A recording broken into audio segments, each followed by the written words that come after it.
is no terrible way to win. There is only winning. Let me drive. I will make a fool out of you. Every one of us has to find a reason to do this. You do it because you're driven. I was beginning to think I'd never be anything more than a piston-happy, lead-foot punk. Then this starts to happen. Somebody put it in your mind you gotta be perfect every time out or you're a failure. Well, forget that. Just forget it. You ready to put away your toys and grow up? Are you ready to make more money in 1 year than your father made in his whole life? Are you ready to become a real race car driver? When I won it was probably the last time I ever felt pure victory. Because I'm quicker than all of you. And if you no longer go for a gap that exists, you're no longer a racing driver. I mean, hell, isn't that what we're in this for? To stare death in the face and to cheat it? I mean, come on, there's nobility in that. It's like being knights. No pressure, nobody breathing down my back, just driving because I left it pure. A lot of people go through life doing things badly. Racing is important to men who do it well. When you're racing, it's life. Anything that happens before or after, it's just waiting. I just hope when you do, that I'm there to see it. Racing. That's the name of the game, isn't it? Win or lose, put up a show. Fine. Then let's race. Hi, I'm Tom Ingham and you're listening to Downforce Radio. Hi, I'm Jacques Villeneuve, you're listening to Downforce Radio. Hi, I'm Bruno Senna, you're listening to Downforce Radio. Hi, I'm Chris Hoy and you're listening to Downforce Radio. Hi, I'm Landon Norris and you're listening to Downforce Radio.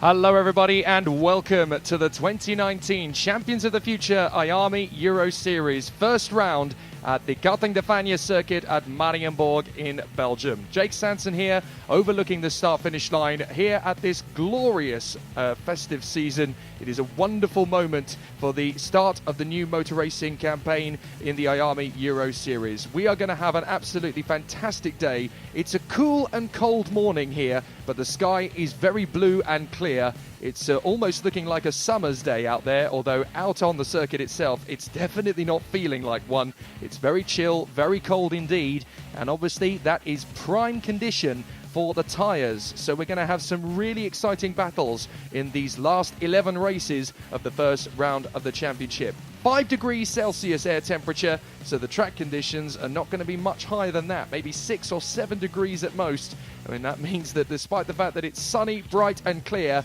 it is incredibly cold. The temperature has dropped a lot over the last 24 hours, and that means that there's going to be quite a few interesting races ahead of us. We will start the day with our second chance heats. You can see, if you're watching our live stream, all of the races that are coming up today, starting with the junior second chance, and the top 6 drivers across the line will be the ones that get through to the junior pre-final later on today. The seniors will have their second chance race as well, and again, only the top 6 across the line will go through to the pre-finals. Then we have the MG Cup for the senior campaign. Those are for the drivers who placed 63rd and lower in our initial qualifying heats. Then we will go straight into the pre-finals, starting with the mini category with all 30 of them fighting for supremacy. Then the shifters, as Thierry Del Rey bids to become European champion for the second year running. The juniors will come after that for their pre-final at 11:50, as Josh Rowledge goes from pole position after setting the pace in all 3 of his heats yesterday, despite being very unwell indeed. And the senior pre-final will kick off at 12:10 with the reigning junior champion Lewis Gilbert stepping up into seniors and getting pole position in his first ever senior weekend in the IAME Euro Series. That is not bad at all, is it, ladies and gentlemen? And it means we're going to have a magnificent day at the office. We have the finals coming up as well, the mini, shifter, junior and senior. We are broadcasting live on the live stream. It is going to be fantastic to see all of your comments and your enthusiasms once again. We are very, very excited to see all of the amazing battles that are coming ahead of us. I hope all of those of you who are watching at home set your alarms on time, because obviously we had to put the clocks forward last night, both here in continental Europe and obviously for those probably watching back in mainland UK as well. But there are so many drivers from all across the world who have come here for this first weekend of the 2019 Euro Series, and there is so much to talk about. We will start our focus with the second chance heat, and there are a very talented batch of drivers still to go racing in the junior category for this first race. The pole position sitter is the Mexican Ian Aguilera, who starts on pole position alongside the Dutchman Danny Prins. Those two will share the front row. The second row of this second chance heat will have the Spaniard Eloy Gonzalez alongside the Belgian Lois Delbar. Then on row 3, we'll see the Pole Jerzy Spinkovic along with the Swiss driver Eron Reshepi. And then it will be Thijs Kleinian, the Dutchman, alongside his countryman Bart Plug, who fought his way back from the back fairly avidly, but has not quite made it through to the pre-finals just yet. Francois Delati is next, the Frenchman, along with the Estonian Hugo Arendi. Then we have the American Matteo Rubio, along with the Estonian Patrick Enoch. Then it is Lucas Teilman and Benjamin Fugelsang with Sam Shaw alongside the Swedish driver Viggo Hjorvard. And then it is the Dutchman Dinan Dokum who lines up beside Spain's Miguel Peru. Robin Pagnat, the Frenchman, is in row 10. And then it is Harvey Ryby, who is there again with him on the 10th row of the grid. From Olivan Veit and Matthijs Vagbemi, the two Belgians who are sharing row 11. And then 6 drivers who had all sorts of difficulties yesterday come next. William Nicolou, the Frenchman, will line up beside Spain's Eric Alanis for the Monlau Competition squad. He had a nightmare race yesterday, but he'll be trying again over the course of this one. Then it is Albin Karlsson, the Swede, who lines up beside Belgium's Kimi Abraham, who had an absolute nightmare yesterday throughout all of his races. And then the Pole Victor Obajanek will line up beside another of the Belgian talents, Angelo Melli. So they are going to go battling for racing. Hello to all of the people watching along on the live stream, including Mo Geibrecht. Have a great day and a great race to everyone. Thanks for the heads up and thanks for the good wishes. It's going to be a really exciting race battle all the way through the day. 11 races here at Mariembourg, the first weekend of our 4 weekends over the course of the season. For those who are following for the first time, this is an international series as much as it is a European one, and this is the first weekend of 4 over the course of the season. We start here in Mariembourg and have been here since Thursday, where the testing all day long gave us a bit of an indication as to who was doing what. Timed qualifying was Friday afternoon, and then we had 22 races yesterday across the 4 classes to sort out the grids for the pre-finals and the second chance heats in 2 of our classes, as well as the MG Cup, which we'll be seeing a little bit later on as well. You can see the schedule if you're watching along on the live stream at home. And you can see all of the various races that are coming through the course of the day. Plenty of motor racing to get excited about through the course of the day. And with it being karting, it's going to be non-stop action all the way through. And we're going to see some absolutely sensational racing from all of the categories. That's what we love about it, and that's why we go karting across Europe. We're here in Mariembourg for this first round. The second round of the championship is 2 months from now, as we travel to Siete Larghi, the beautiful circuit at Castelletto in Italy. And then we move on from there for the third round of the championship to the glorious Wackersdorf circuit in Germany, which a lot of the drivers have the temptation not just to go racing when they're on the outdoor circuit, but also they like to have a play on the indoor kart circuit next door. And that's where I'm going to wipe the smile clean off Sean Butcher's face when I beat him. Hello, Sean. Then it's going to be the 4th and final round of the championship on the 31st of August and the 1st of September at Salbris in the beautiful French countryside.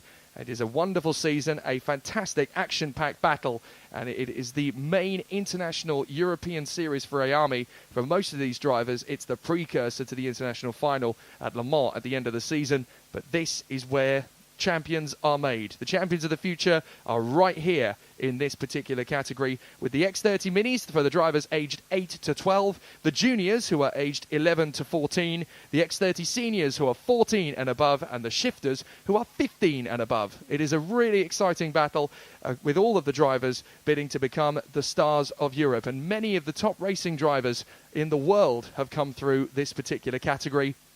You've got to remember, of course, as well, that there are 2 types of racing drivers that go karting at this level in international European competition.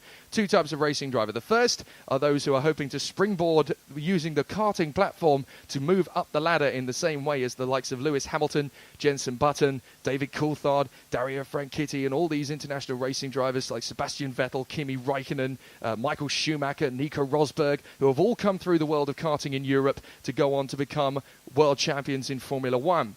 However, there are other people in this karting paddock who see this as the pinnacle of the sport. They want to go on to be the legends of karting. They want to put themselves among the elite drivers in the world of this karting category. As far as they are concerned, there is no greater sport in motor racing than karting. For a lot of people, this is the absolute pinnacle. You don't get that same thrill and that same battle with other people in the mix. And they want to put themselves in the same list as drivers such as Marco Ardigo, Davide Fore, Mike Wilson, Peter de Bruyne, Felice Ravelli, Francois Goldstein, the 5-time Belgian champion, and his namesake, of course, Eli Goldstein from the same family, is here racing today, hoping to win the senior pre-final later and move on to the senior final itself. But for these guys, winning the Karting World Championship really is the pinnacle. And this is a good point to start that journey. The IAME Euro Series is a massive competition these days, with over 150 drivers, not just from Europe, but all over the world, who come here to compete. And the spectators travel all across the paddock, and the circus goes with them when we travel from Belgium to Italy to Germany to France. And we see some absolutely spectacular racing. It is genuinely some of the best motor racing you're going to see all season. If you're watching at home, do subscribe to the channel on the YouTube stream, and you will not miss a race this season. So we're going to start, as we said, with the Junior Second Chance Heat, and they are about to head out onto the circuit in the next 30 seconds. 8 laps on the clock, and it's going to be the Mexican Ian Aguilera who leads them out onto the rolling grid from Danny Prins, Eloy Gonzalez and Luis Del Bar, with Josef Spikovic and Aaron Reshepi in the mix. There you can see the drivers getting themselves ready to go. The 118 is the man on the front row of the grid. That's the Dutchman Danny Prins, who is hoping to make this a very successful day at the office. And now the drivers are going to get themselves dialed in. They will go around the circuit for 2 rolling laps to warm up the tyres and brakes. And then they will roll into formation in their 2 tram lines. They will run up the circuit on the main straight. And then when the lights go out, they will race on a rolling start. Here is the grid.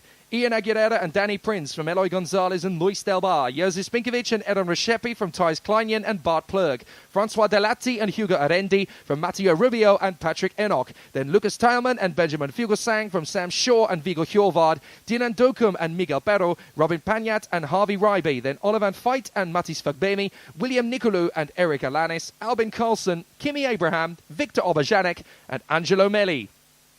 It's going to be a very tough race, this one. Only the first 6 drivers across the finish line will be going through to the pre-final, unless penalties, of course, come into account. So they have to keep themselves clean and be very, very careful. Going to be a really exciting battle. Sue Griffin is watching along on the stream, back again from Bangkok to watch Joseph Taylor in the juniors and all of the Coles boys. Good luck to everyone. A good afternoon of racing to come. You're not wrong. It's going to be absolutely sensational. And there is some spectacular action on the way. The first lap around in the formation lap. And the second one will get them up to speed. Tyres and brakes getting up to temperature.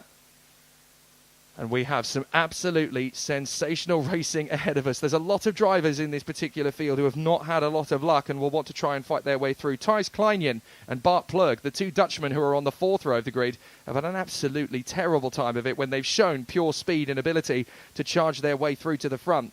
Josef Spinkovic has had no end of bad luck pretty much since he started his IAME Euro Series campaign in 2018, never mind in 2019. But the pole has the ability to be at the front end of the junior grid, so to be here in the second chance is very tough for him. Eloy Gonzalez had a lot of bad luck yesterday as well, as did Aaron Reshepi, who, don't forget, back in Valencia for our Winter Cup in February in Spain, he was the ultimate pole position sitter. So he's had no good luck here at all.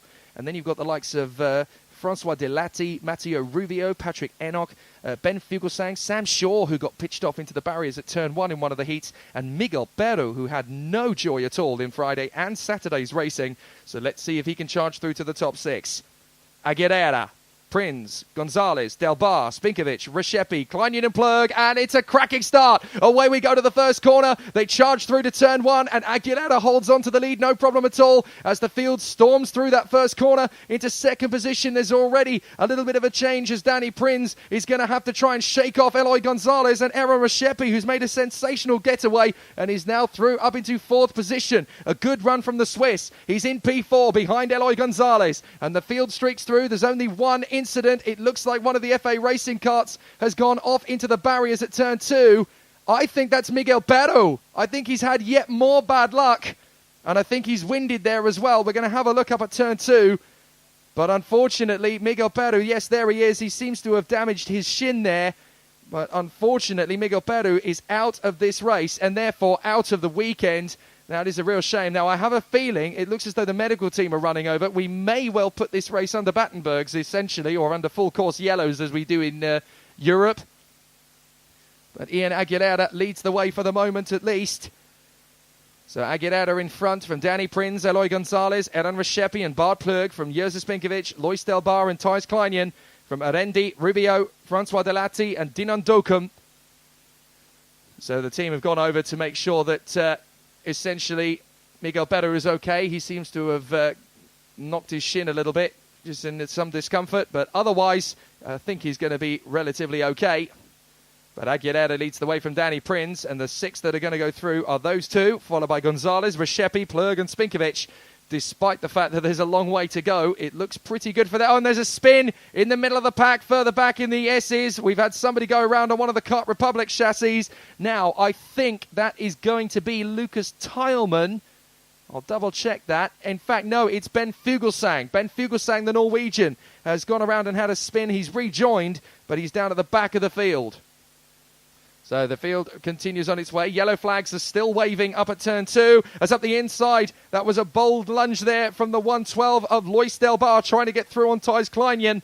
But Thijs Kleinion, who's up to 6th position now at the expense of Eloy Gonzalez, is starting to fight for that position. It's up the inside. That's one of the Paralin chassis coming through. I'm fairly sure that is Matteo Rubio, the American.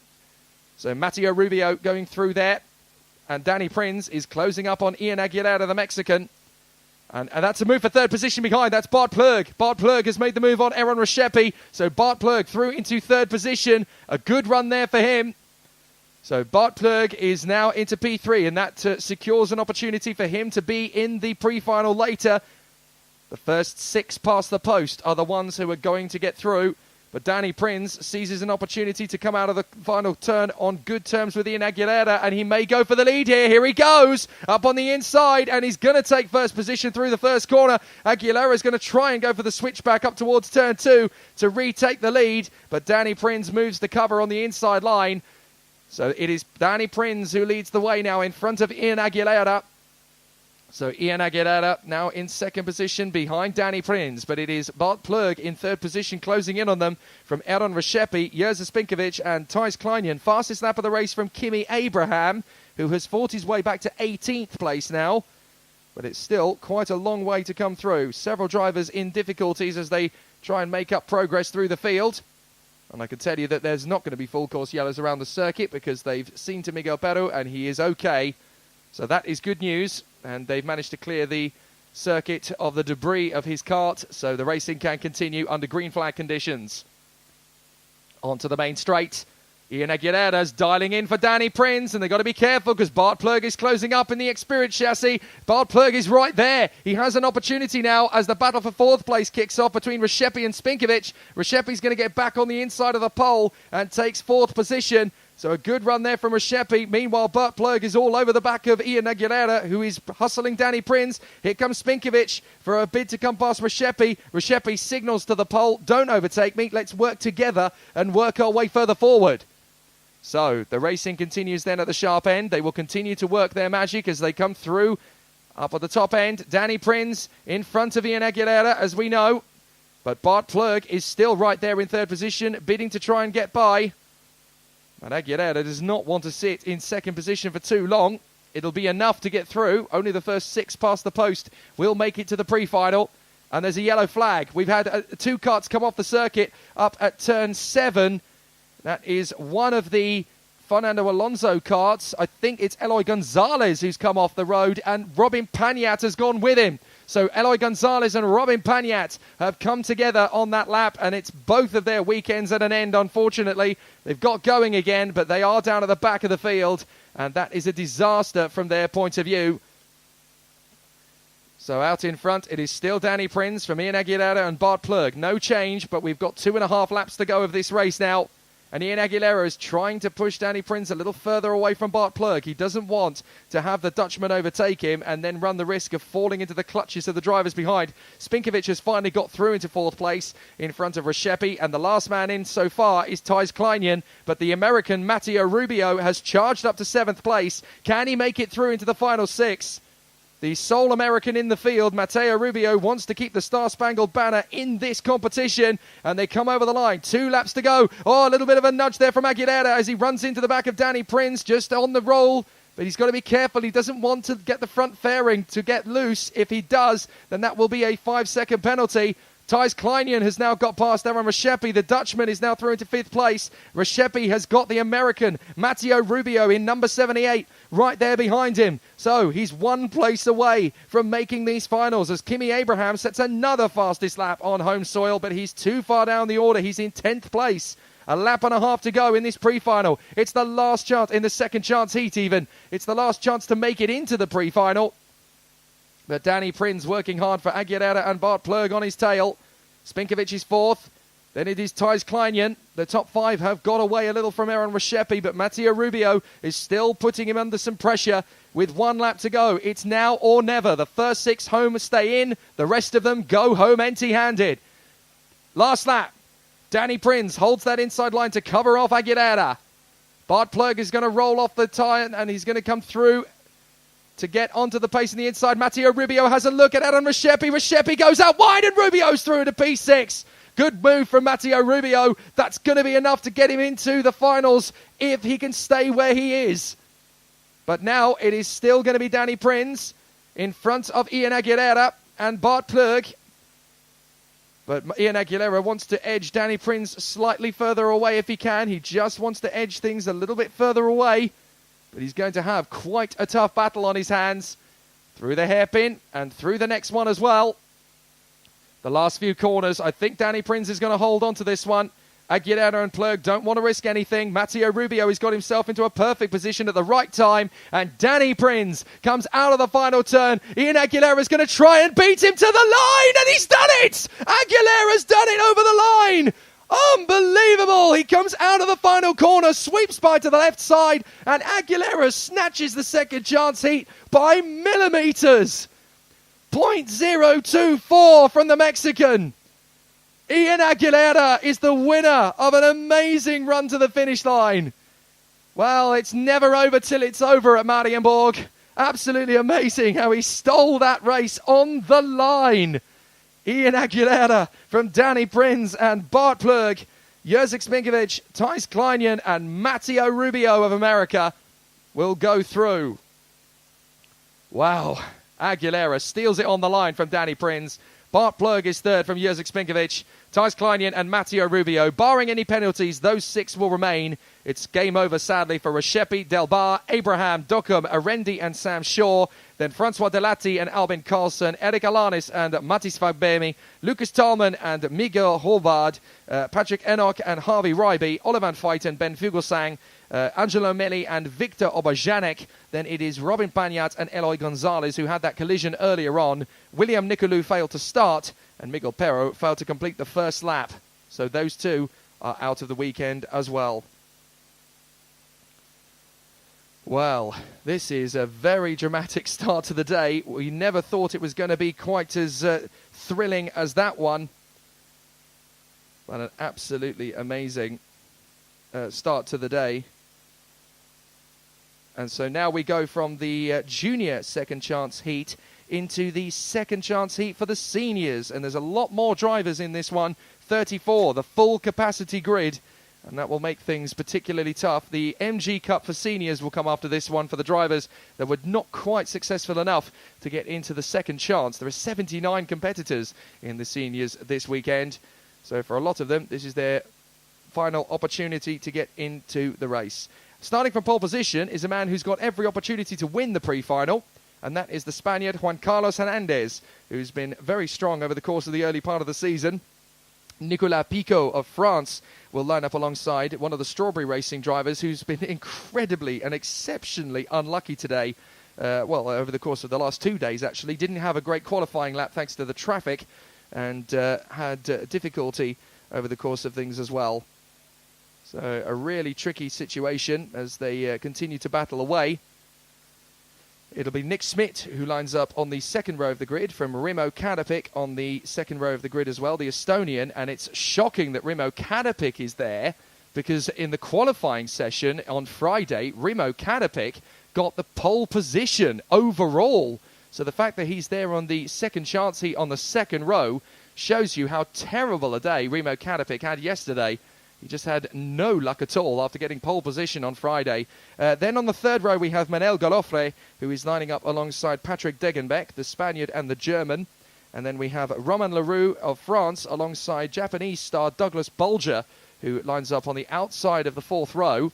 And the Japanese star, who is based in England these days, is going to be struggling to make his impression, but we know how fast he can go, Douglas Bolger. He's been one of the sensations of the Asian karting scene, and to come here to Europe on the world stage, he has acquitted himself very well indeed as a senior, as he was a junior last year. You've got to remember, this is only his first weekend as a senior, and he's doing a fine job. Alex Pendlebury, the teammate to Lewis Gilbert of Persistence Motorsport, on the Red Speed chassis, is there in the fifth row of the grid on the inside, and beside him is the Frenchman Guillaume Crespin. Then it is the Portuguese driver, another man who had all sorts of howlers of luck yesterday, Guilherme de Oliveira, and he will line up beside the Filipino racer and teammate to de Oliveira, Eduardo Cosseteng. Then it is the Belgian Jana Gouvarts, who will line up alongside the Spanish racer for Praga España, Ivan Batalla. And Ivan was definitely top six material for most of yesterday, but a DNF and a couple of disappointing moments in a few of their races have dropped him down the order. So hopefully he can fight his way back. The Dutchman, Rivaldo van der Westerlaken, has had very little joy over the course of the last 48 hours as well. Didn't get a good qualifying lap in and was not able to convert that into a decent race performance either. So lots of difficulties from his point of view.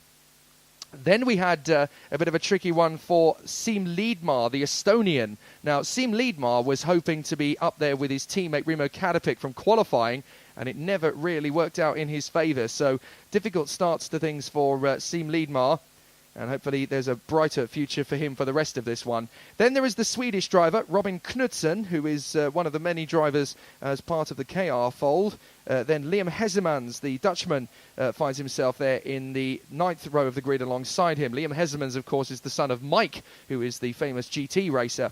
Then we have Henke Kalteren, the Dutchman, who is lined up beside the Swede Rasmus Jansson. And then it is Angus Mulsdale, the former junior world champion, really struggling over the course of yesterday. His qualifying pace was brilliant. He was right up at the sharp end, but in the races he had a lot of bad fortunes. So Angus Mulsdale now having to fight his way back from what is essentially 21st on the grid of the second chance heat. Tom Nellison lines up alongside him, the Belgian star. Then we have another man who's had an absolutely appalling set of bad luck over the course of the last 2 days, the Hungarian Boldicsa Zsabo for the Dimes racing team. He was at the front end of qualifying and was in the top 10 of the grid for all of his heats, but it did seem to be that in the gaggle of drivers, when 6 or 7 were battling for position, if anybody got spat out to the sidelines, it was usually Boldicsa Zsabo. So he had a difficult race yesterday in each of his 4 heats, and that's why he's down where he is. Good progress made by the Dutch lady Nina Pultov, and in terms of where she qualified, she's made good progress through the field, but is only as far as the second chance heat for the moment, and hopefully she will fight even further up.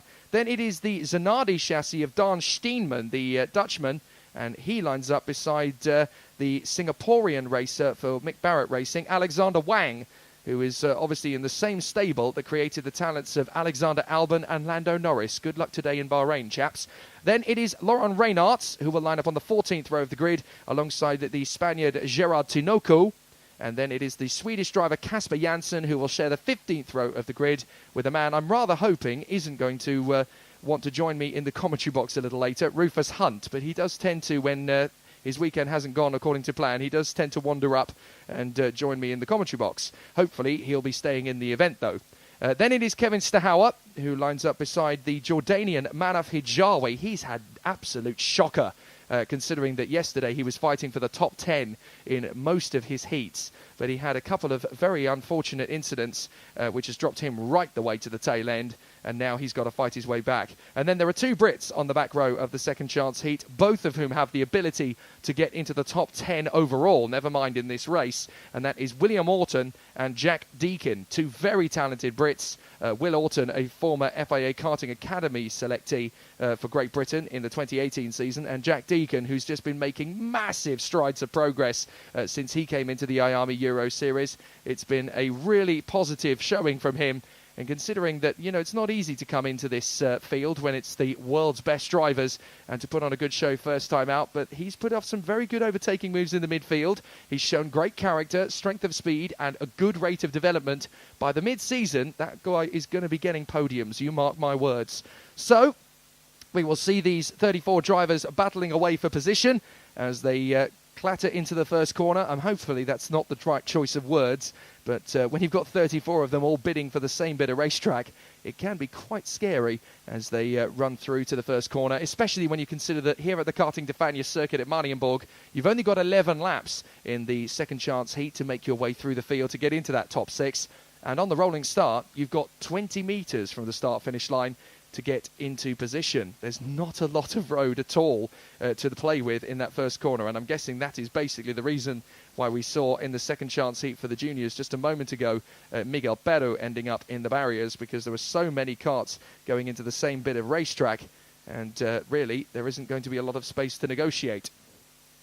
30 seconds to go roughly, and that's when Mario is going to wave them out onto the circuit, and they will do the 2 exploratory laps of the racetrack to warm up the tyres and the brakes, and they will get themselves ready. Remember, it's only the first 6 that will progress into the pre-final later on, and there are 34 of them to contest those positions. We've seen it before, though, a couple of times over the last few race weekends. We've seen drivers go from the back of the grid to the second chance heat and make their way through to the progress. You've only got to look back to the IAME Valencia Winter Cup, when Joe Turney, who sadly is not racing here this weekend, who won the international final in Senior X30, of course, back at Le Mans in October, he was in the second chance heat towards the back of the grid in Valencia, stormed through to the front, and then went to overall second place. So, Juan Carlos Hernandez and Nicolas Pico from Nick Smith and Remo Kadapik, then Mano Galofre and Patrick Diggenbeck from Roman Leroux and Douglas Bolger, then Alex Pendlebury and Guillaume Crespin, then it's Guillaume de Oliveira and Eduardo Cosseteng, Jana Guvarts and Ivan Bataya, Rivaldo van der Westerleken and Siem Liedmar, from Robin Knudsen and Liam Hezemans, Henke Kalteren and Rasmus Janssen, Angus Mulsdale and Tom Nellison, from Bodica Jabo and Nina Potov, Dan Steenman is there with Alexander Wang, Lauren Reynards and Gerard Tinoco, and then it is Casper Janssen and Rufus Hunt, Kevin Stahauer and Manafi Jawi, and Will Orton and Jack Deacon. So we're going to see how the drivers battle. It looks as though only one of them has elected not to take up the start, and that is Dan Steenman. There's no requirement that says you have to compete in the second chance heat. Some drivers decide that they want to give it one more go because you never know what's going to happen. Others, particularly the ones feeling a little bit further down the order, will feel that, well, I just don't think I've got the pace to go for it, and they will just decide to call it early and either watch or they will make the journey home. But as far as Dan Steenman is concerned, it's not going to be a race that he can progress any further from. He has decided to continue on the next time, so hopefully we'll see Dan Steenman back in action at the second round of the championship at Siete Larghi at Castelletto in Italy. And that is in 2 months' time for those who want to put a date in their calendars. You can find out all the details on the website, IAME Euro Series. You can find out when the next round is. Lester So knows when the next round is. He's watching on the YouTube stream saying, I wish I was here. Well, we miss you, Lester. Hopefully we'll see you again for the second round of the championship. I know it's a long trek from Hong Kong, but you were fantastic the last time you competed. So let's see if you can make it back into the IAME Euro Series paddock again soon. Juan Carlos Hernandez and Nicolas Pico, Nick Smith and Remo Kadapik, Mano Galofre and Patrick Degenbeck. From Roman Leroux, Douglas Bolger, Alex Pendlebury and Guillaume Crespin in the top 10. Plenty of other drivers behind that who have had all sorts of difficulties that will want to charge their way through the field.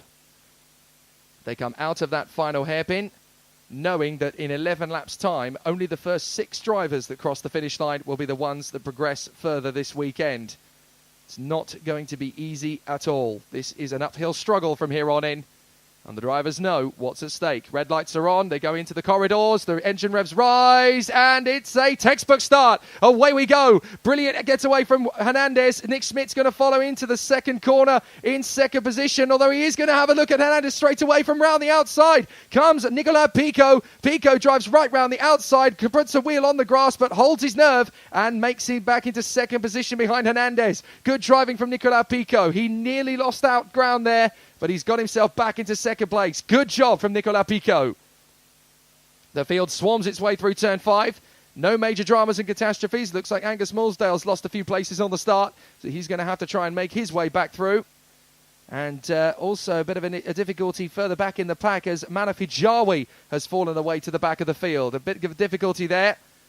But it's Hernandez who leads the way from Pico, and in third place is Nick Schmidt. So no change from the start, but it was very close indeed. Out of the final turn, Hernandez just keeps a quick check over his right shoulder, realises that Pico is there. That's an invitation for the Frenchman. Here he goes. He's going to have a look into the first corner, no problem at all, and takes the lead. Nicely done from Pico. And up to fourth position goes Remo Kadapik. So he has made his way back into that fourth place spot that he started from. And now charging after the man in third place.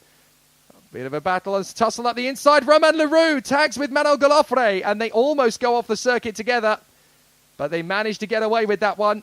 But it's Nicolas Pico who leads the way now from Hernandez, Schmidt, Kadapik, Galofre, Leroux, and Bolger. So Douglas Bolger trying to get himself into that top 6. The Japanese star wanting to progress further through the field. But here comes Nicolas Pico leading the race from Hernandez and Kadapik. Now, wait a minute. Hernandez has fallen back. Hernandez is down to fourth place now. So Schmidt and Kadapik have both got through. So Hernandez down to fourth place on the Alonso chassis. And they come through and over the start-finish line once again. Nicolas Pico, Nick Schmidt, Remo Kadapik, Juan Carlos Hernandez. Up to fifth place. That is Douglas Bolger. He's shot through. And there is the battle for sixth place. That is Patrick Degenbeck, who is now battling away with Romain Leroux, but Leroux has got through into P6 in front of Degenbeck and Manuel Galofre. But that is Douglas Bolger in front of them, having stormed his way to P5. That's a really good run. And a fantastic bit of progress made there. So let's see how the racers continue on in this third lap of 11. 8.5 laps to go of this race. And Nicolas Pico is putting himself into a very strong position to get into this coming pre-final. Douglas Bolger's got a bit of pressure now from Romain Leroux, another of the French Strawberry Racing drivers, one of the top teams in the field. They were 1, 2 and 3 in qualifying in the juniors, and they've got several ace stars in the seniors who you'll see a bit later on, but these are the drivers from the team who are not quite able to progress just yet into the pre-finals. But Leroux's got a good run on Douglas Bolger into turn 1, up into P5. Both of them are still in the mix at the moment and still both likely to progress. But if I'm Douglas Bolger, I'll stay with Romain Leroux and start charging after the man in front, Juan Carlos Hernandez. And there's a bit of pressure on Bolger now because in 7th place, hoping to get through, is the CRG driver, Patrick Degenbeck of Germany. So there's going to be a bit of a battle there. They come through once again. Nicolas Pico still leads the way from Nick Schmidt.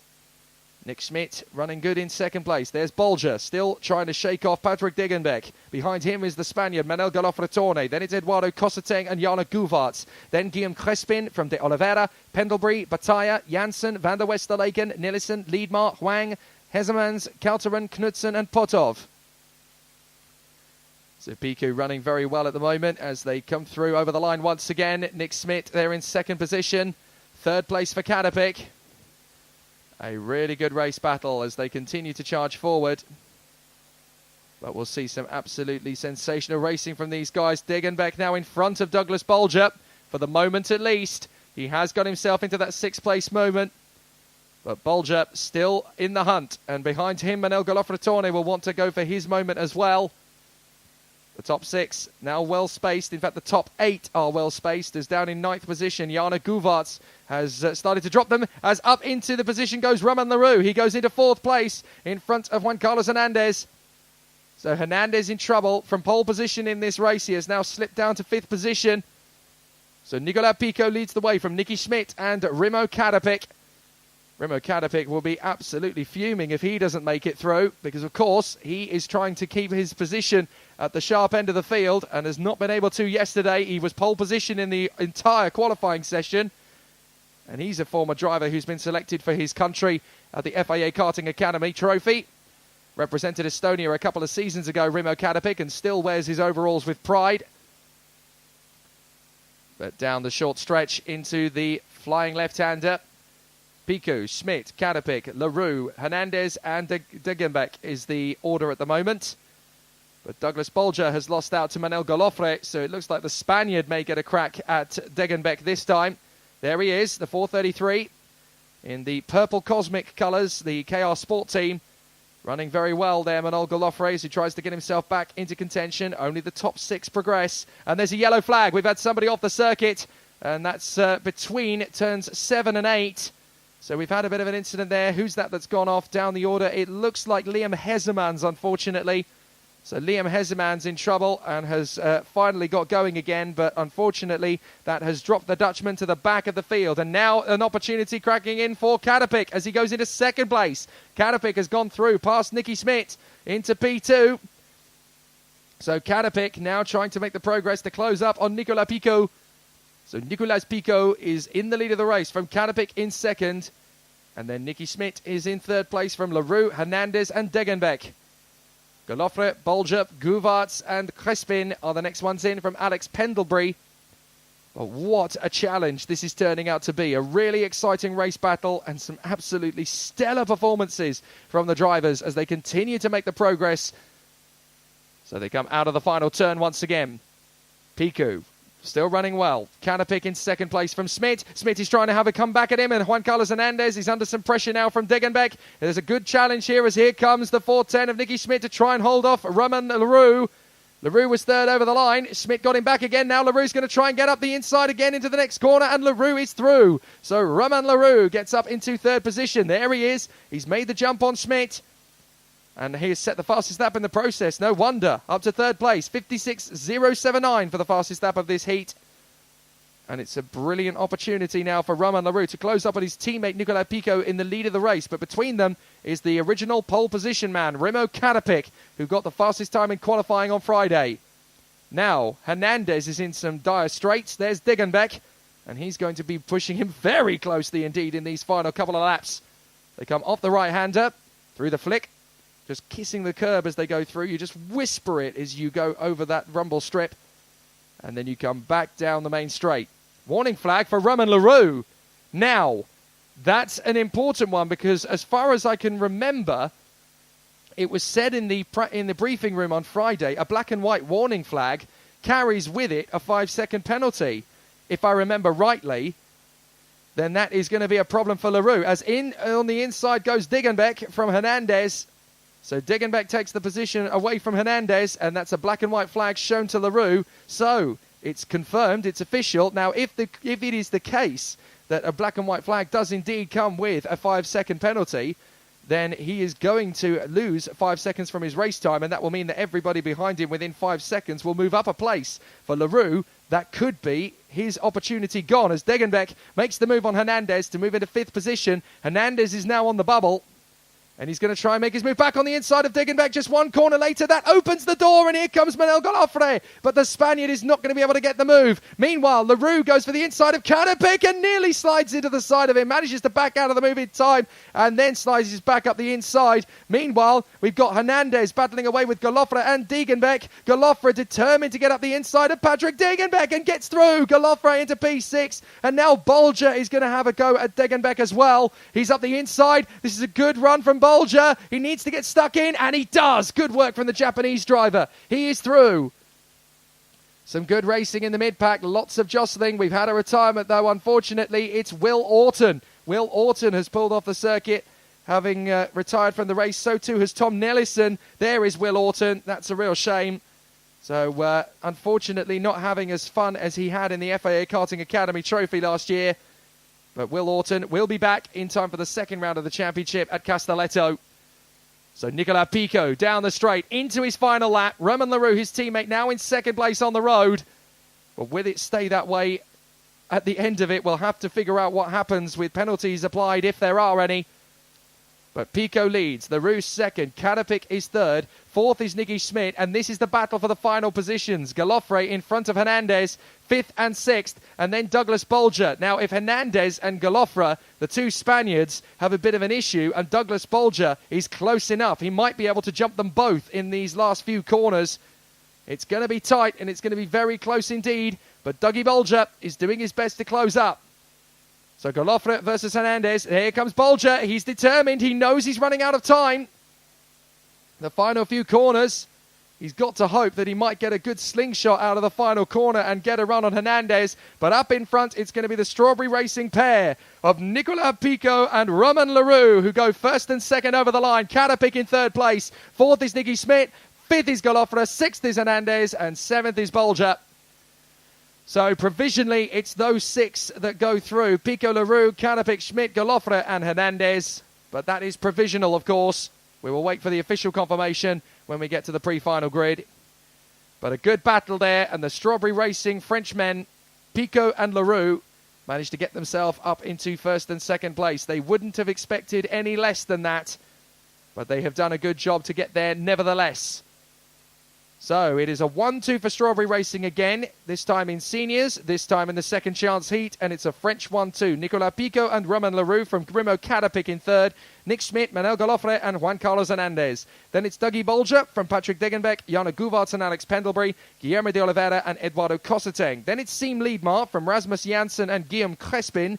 Jack Deakin stormed up 18 places in that race to come up to 16th. What a drive. Rivaldo van der Westerleek in 17th from Henke Kalteren and Robin Knudsen. Alex Wang is in 20th, up 10 places apiece as Stahauer and Hijawi. Then Bataya and Kasper Janssen, Rufus Hunt and Angus Mulsdale from Lauren Reynards, Nina Potov, Baldichar Zavo and Gerard Tinoco, with retirements, sadly, from Liam Hesmans, Will Orton and Tom Nellison, with Dan Steenman not starting the race at all.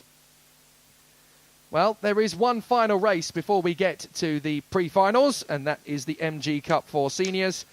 And there are just 16 drivers in the list for this one. It's a last race of pride, essentially, as they battle to go out of the weekend on a high. None of them, unfortunately, are going to be eligible to continue on for the rest of the weekend, but it will be a good bit of extra racing for them, and it will obviously give them a little bit of a boost in confidence if they take the victory to get them prepared and ready for Castelletto in Italy.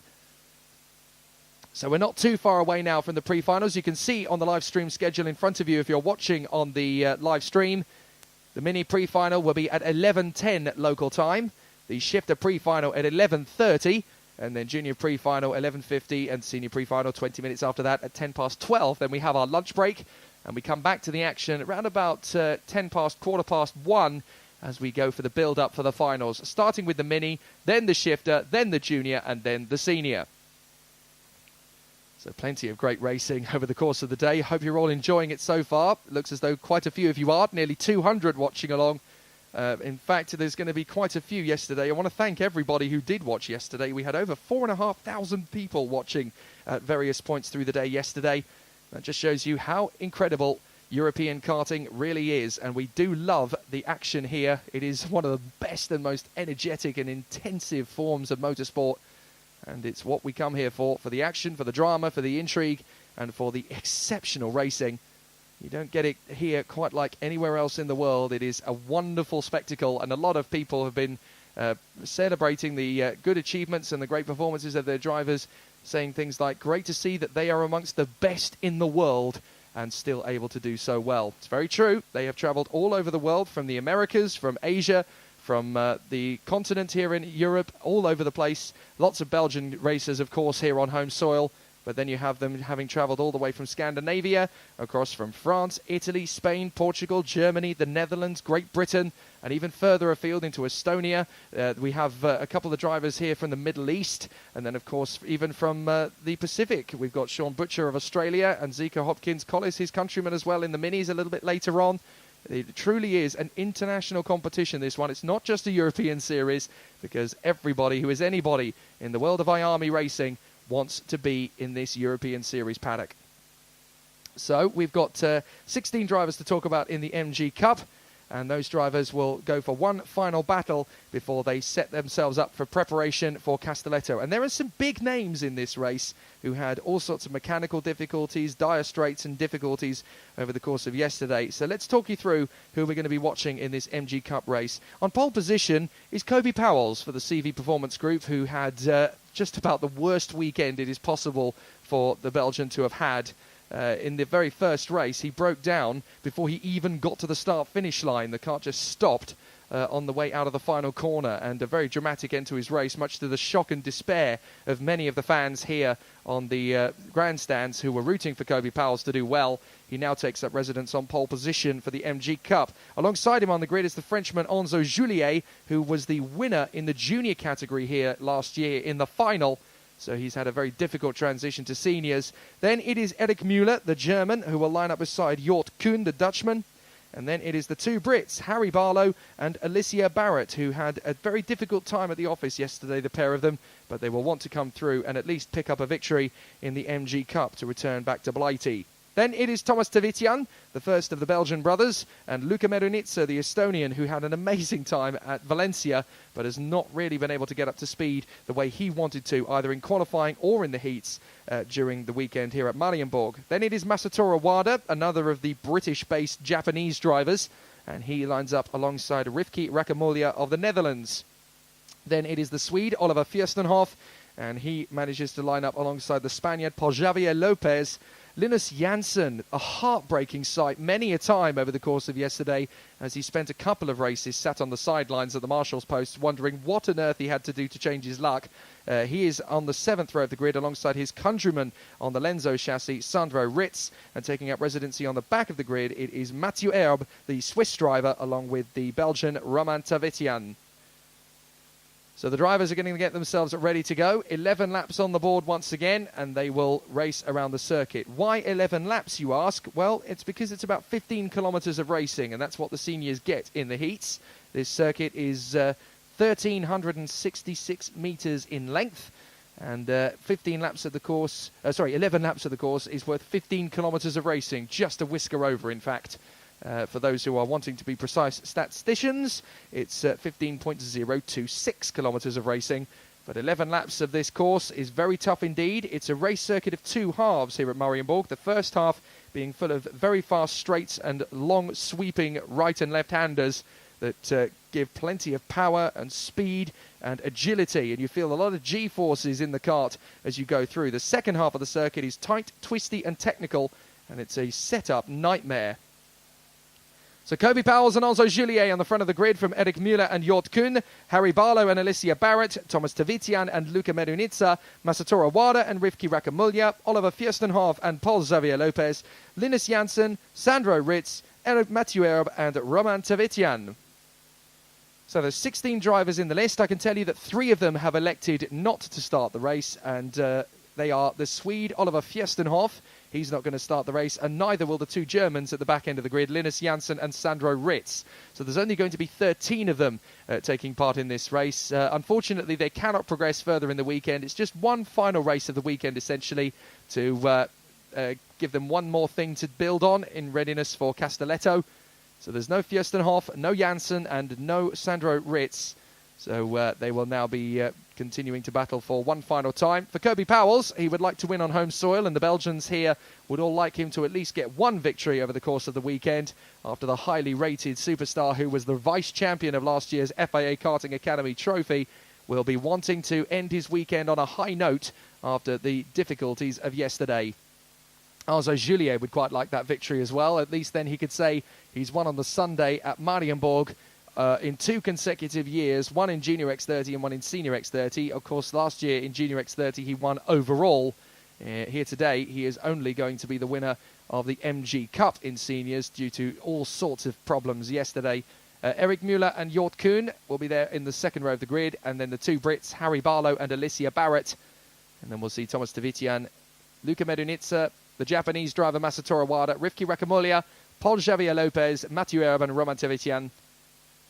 So there'll be just 13 of them as they run on this rolling lap. They have already done 2 of them, so they will now come out of the final corner, and it'll be Kobe Powells for the CV Performance Group, I should say, once known as the HTP Kart Team. Now they are the CV Performance Group.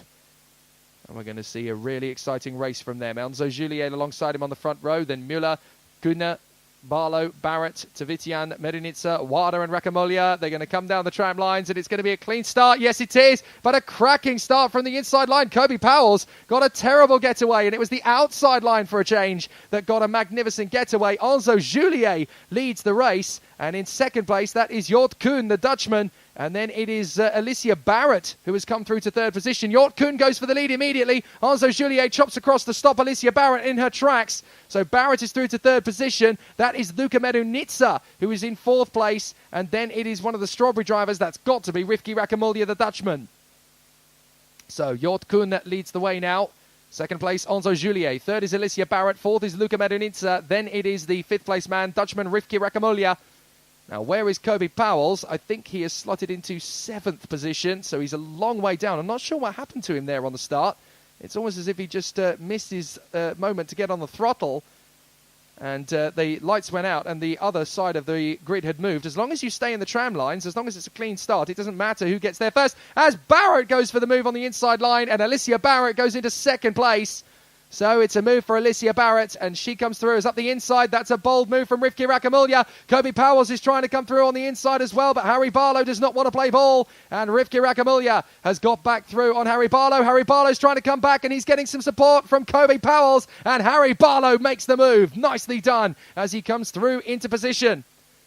So the Thule Motorsport driver, or at least he has been for most of his IAME Euro Series journey, doing an absolutely fantastic job here in this MG Cup race. He's doing a fine job. He was with the M Sport team for this weekend. Good to see him doing a fantastic performance in the MG Cup. He's not had the easiest of times transitioning from British club racer to a racing driver in the European Series, but he has absolutely loved the experience, and he continues to make good progress. That's Jort Kuhn, who leads the way, from Luka Medunitsa, now in second place, ahead of Alicia Barrett. So Medunitsa has got back through. So Barrett in third, then Enzo Juliet, and then it is Harry Barlow in front of Rivki Rakamulja, and the man behind him is that man, Kobe Powells. So Kobe Powells is trying to come through, up on the inside, and takes the place. Nicely done from Kobe.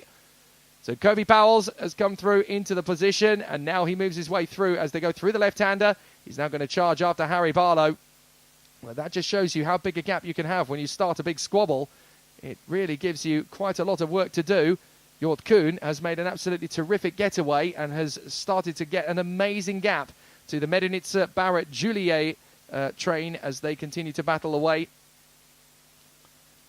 So now it is Jort Kuhn who leads the way quite considerably as well. He's just done the fastest first sector of them all to complete the third lap. Now we wait for the second place battle. Now they come across the line. It's quite a big gap in the early stages. 1.4 seconds as Enzo Juliet tries to pick up his move and try and get on the inside of Alicia Barrett. It's not going to happen. So Alicia Barrett hangs on to that third position. Luka Medunitsa in front of her.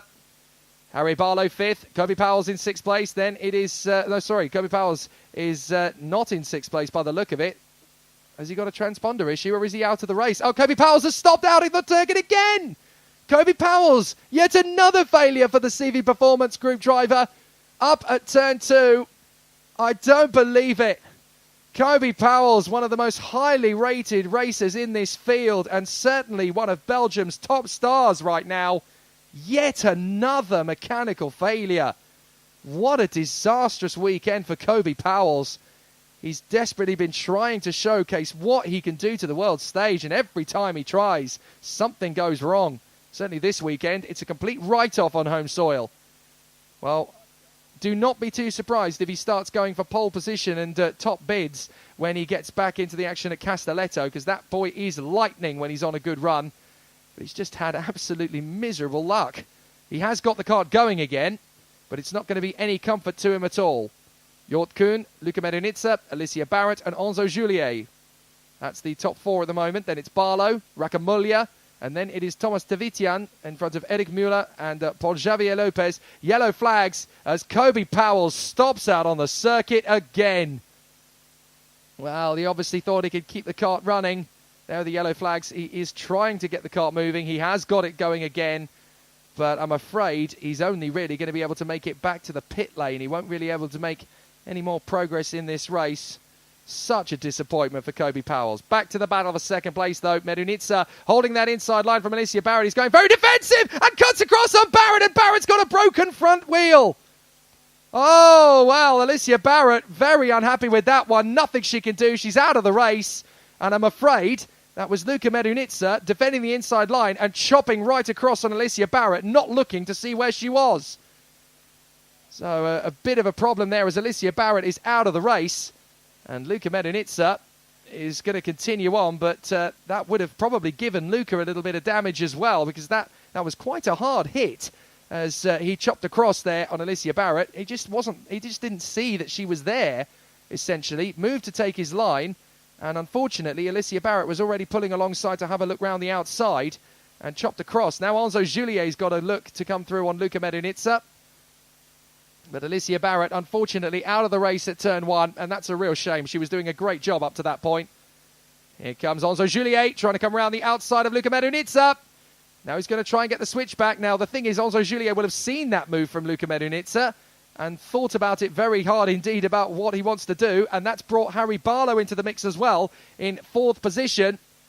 So here comes Enzo Julier trying to make his move. Swings one way, swings the other. Luka Medunitsa's keeping that card as wide as possible. He knows at this stage he can't catch up to Jort Kuhn. So as far as he's concerned, he's racing for second place. Oh, and a little bit of a nudge there from Enzo Julier into the braking zone. Julier gets alongside Luka Medunitsa. They're not going to help each other out at all here. Medunitsa and Julier banging wheels as they go through. And that, unfortunately, has held Harry Barlow up a little bit. So Enzo Julier recovers, but Harry Barlow's now going for 3rd position if he can get an opportunity to get through. He's going to try and go for it on the Frenchman, and there he goes into the final turn. Harry Barlow gets up to 3rd place in the MG Cup race. So Jort Kuhn leads the way. He's already gone through, by the way. He's already leading by a country mile. Luka Medunitsa 2nd, Harry Barlow 3rd now from Enzo Julier. But Luka Medunitsa is really valiantly defending that 2nd position. First of all, Alicia Barrett comes off the road, and now Enzo Julier bangs wheels with Medunitsa. So Harry Barlow now through into 3rd position. What can he do about the Estonian? So Jort Kuhn in front of Luka Medunitsa, Harry Barlow and Enzo Julier. Then it's Rakamulya, Thomas Tavitian, Paul Xavier Lopez, Eric Müller, Roman Tavitian, and then Wada and Herb Mathieu. So we have lots of retirements in this race now, unfortunately. Alicia Barrett, Kobe Powell, and then the 3 drivers who didn't start, Oliver Fjestenhoff, Linus Janssen, and Sandro Ritz. Just 11 of them remain, but this is their last race of the weekend. Jort Kuhn is just cruising around out in the lead of the race with 3 laps to go. He's got plenty of time in his pocket as Medunitsa runs in 2nd place. Harry Barlow in 3rd. Barlow's in danger of being caught again by the Montpellier star Enzo Julier. So the Kart Republic driver is there in 4th position, chasing down. The 2 we're watching at the moment are Thomas Tavitian and Paul Xavier Lopez. So Lopez is trying to get his move through.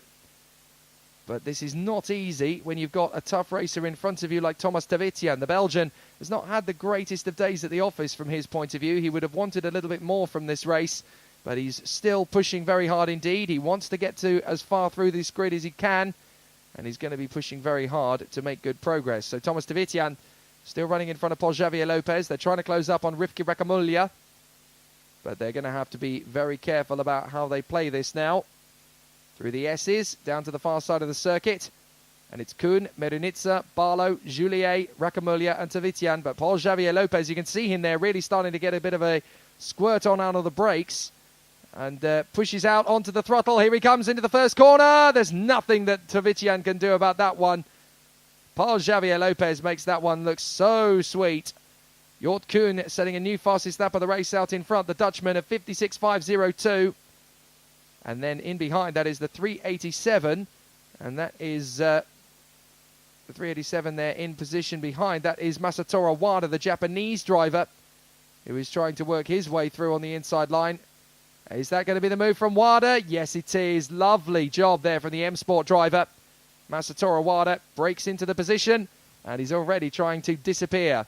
Meanwhile, up front, Jort Kuhn is about to start the last lap of the MG Cup as he leads comfortably into the first corner. He will go now, and the Dutchman has never looked back from the first moment of the race. And in 2nd position, Luka Medunitsa is going to hold on to this in front of Harry Barlow and Enzo Julier, but Julier has just one more lap to deal with Harry Barlow in third position. And Enzo Juliet is already having a think about Harry Barlow. He's swarming around behind him. We watch these two battling away for third position around the circuit. The checkered flag is being prepared. Well, we can see Masato Iwata there trying to close up on Paul Xavier Lopez. Up in front, we can just about make out Barlow and Juliet having a great scrap over third position. But it's going to be Jord Kuhn who takes the victory from Luka Medunitsa. Those two have got themselves into a safe and sound position. But the checkered flag is being prepared. It is all sweet and sound for Jord Kuhn. He will come out of the final corner, power on the throttle, and he will take the checkered flag in the MG Cup. A fantastic run from the Dutchman. It is a win for Jord Kuhn. He can be satisfied with that. That will do as far as he's concerned. Luka Medunitsa is a long, long way back. And in third place, it is going to be Harry Barlow. He pips Enzo Juliet to the flag. Rivki Rakamulya in fifth place from Paul Xavier Lopez and Masato Iwata. Thomas Tavitian in eighth place from Eric Müller, Roman Tavitian and Mathieu Herbe. But there's going to be a few drivers who will be absolutely sick considering what's happened to them in that race. Kobe Powell's particularly with more mechanical maladies. And Alicia Barrett, unfortunately knocked into by Luka Medunitsa as he moved to cover his racing line, battling for second position. So Kuhn leads the way, Luka Medunitsa in second, Harry Barlow in third from Enzo Juliet and Rivki Rakamulya, Paul Xavier Lopez and Masato Iwata from Tavitian, Müller, Roman Tavitian and Mathieu Herbe. Alicia Barrett out of the race after being knocked into at the first corner by Medunitsa, and Kobe Powell's with mechanical problems. Just nothing he can do about it at all. A miserable, miserable day for him. Verstenhoff, Janssen and Sandro Ritz failing to start, of course, but they'll all be back to have another crack at Castelletto in Italy. Well, folks, you've waited long enough. It is time to get into the meat and bones of the pre-final. And considering the man who is going to be starting on pole position for the X30 mini race, it's a very happy Mother's Day to Olivia from Freddie and Alfie Slater, who are on the grid for this one. She's listening in on the feed. It's great to have you with us, Olivia. Happy Mother's Day, and happy Mother's Day to all of the mothers here in the paddock, of course, as well. All of the racers and all of the dads couldn't go racing without their support, acceptance, tolerance, and permission. So it is up to them. We have to say a very happy Mother's Day to all of the parents, all of the mothers around the circuit. And it is because of you that we are allowed to have this fun and enjoyment.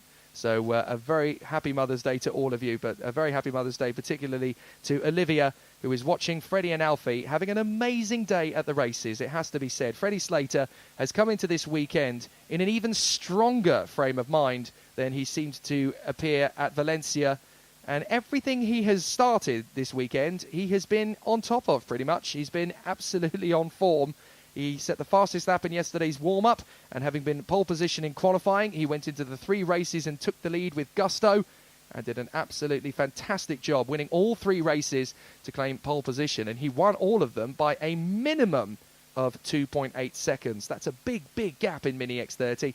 So let's see what he can do again today. He's the favourite to take the final, but he's got to get through the pre-final first. And there's no doubt that the man alongside him on that front row of the grid, the Dutchman René Lammers, will have done his homework overnight. He got the better of him in the start of race 1, don't forget, when he launched through from third on the grid and stormed up the inside and then drove around the outside of Freddie Slater at the start.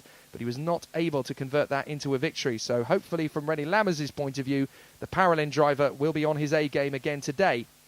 Third position on the grid is Freddie Slater's teammate, well, one of several teammates, Leo Robinson, who's done a fantastic job in the early part of 2019, was on the podium at Valencia last month and is looking for another great opportunity here at Mariembourg even. Goodness me, I'm getting ahead of myself. Mariembourg in Belgium is where we are. Leo Robinson did actually finish second in the pre-final back in Valencia in Spain. So he has an opportunity to get himself onto the front row for the final later. But alongside Leo Robinson is the Spanish star Guillermo Delgado. I spoke to him earlier this morning. I said to him, how are you going to do? He says, I'm going to win. Well, go for it, Guillermo. Hopefully it's your moment. Edu Robinson is going to be starting in 5th position, sharing the same stable as Leo Robinson. They are both from the Fusion Motorsport team. But despite having the same surname, they are no relation at all. They are just very good mates and very good teammates. Paul Gayos is going to be on the 3rd row of the grid alongside Edu Robinson. The Spanish Charge, the latest member of the Fernando Alonso Racing fraternity, is there on the 3rd row of the starting grid. And it's going to be a really exciting battle behind them as well, because we have Sascha van Pad Bosch, the Dutchman, lining up beside the Panamanian Sebastian Ng, who stormed through to second in the first heat yesterday, and he is very much the man on form.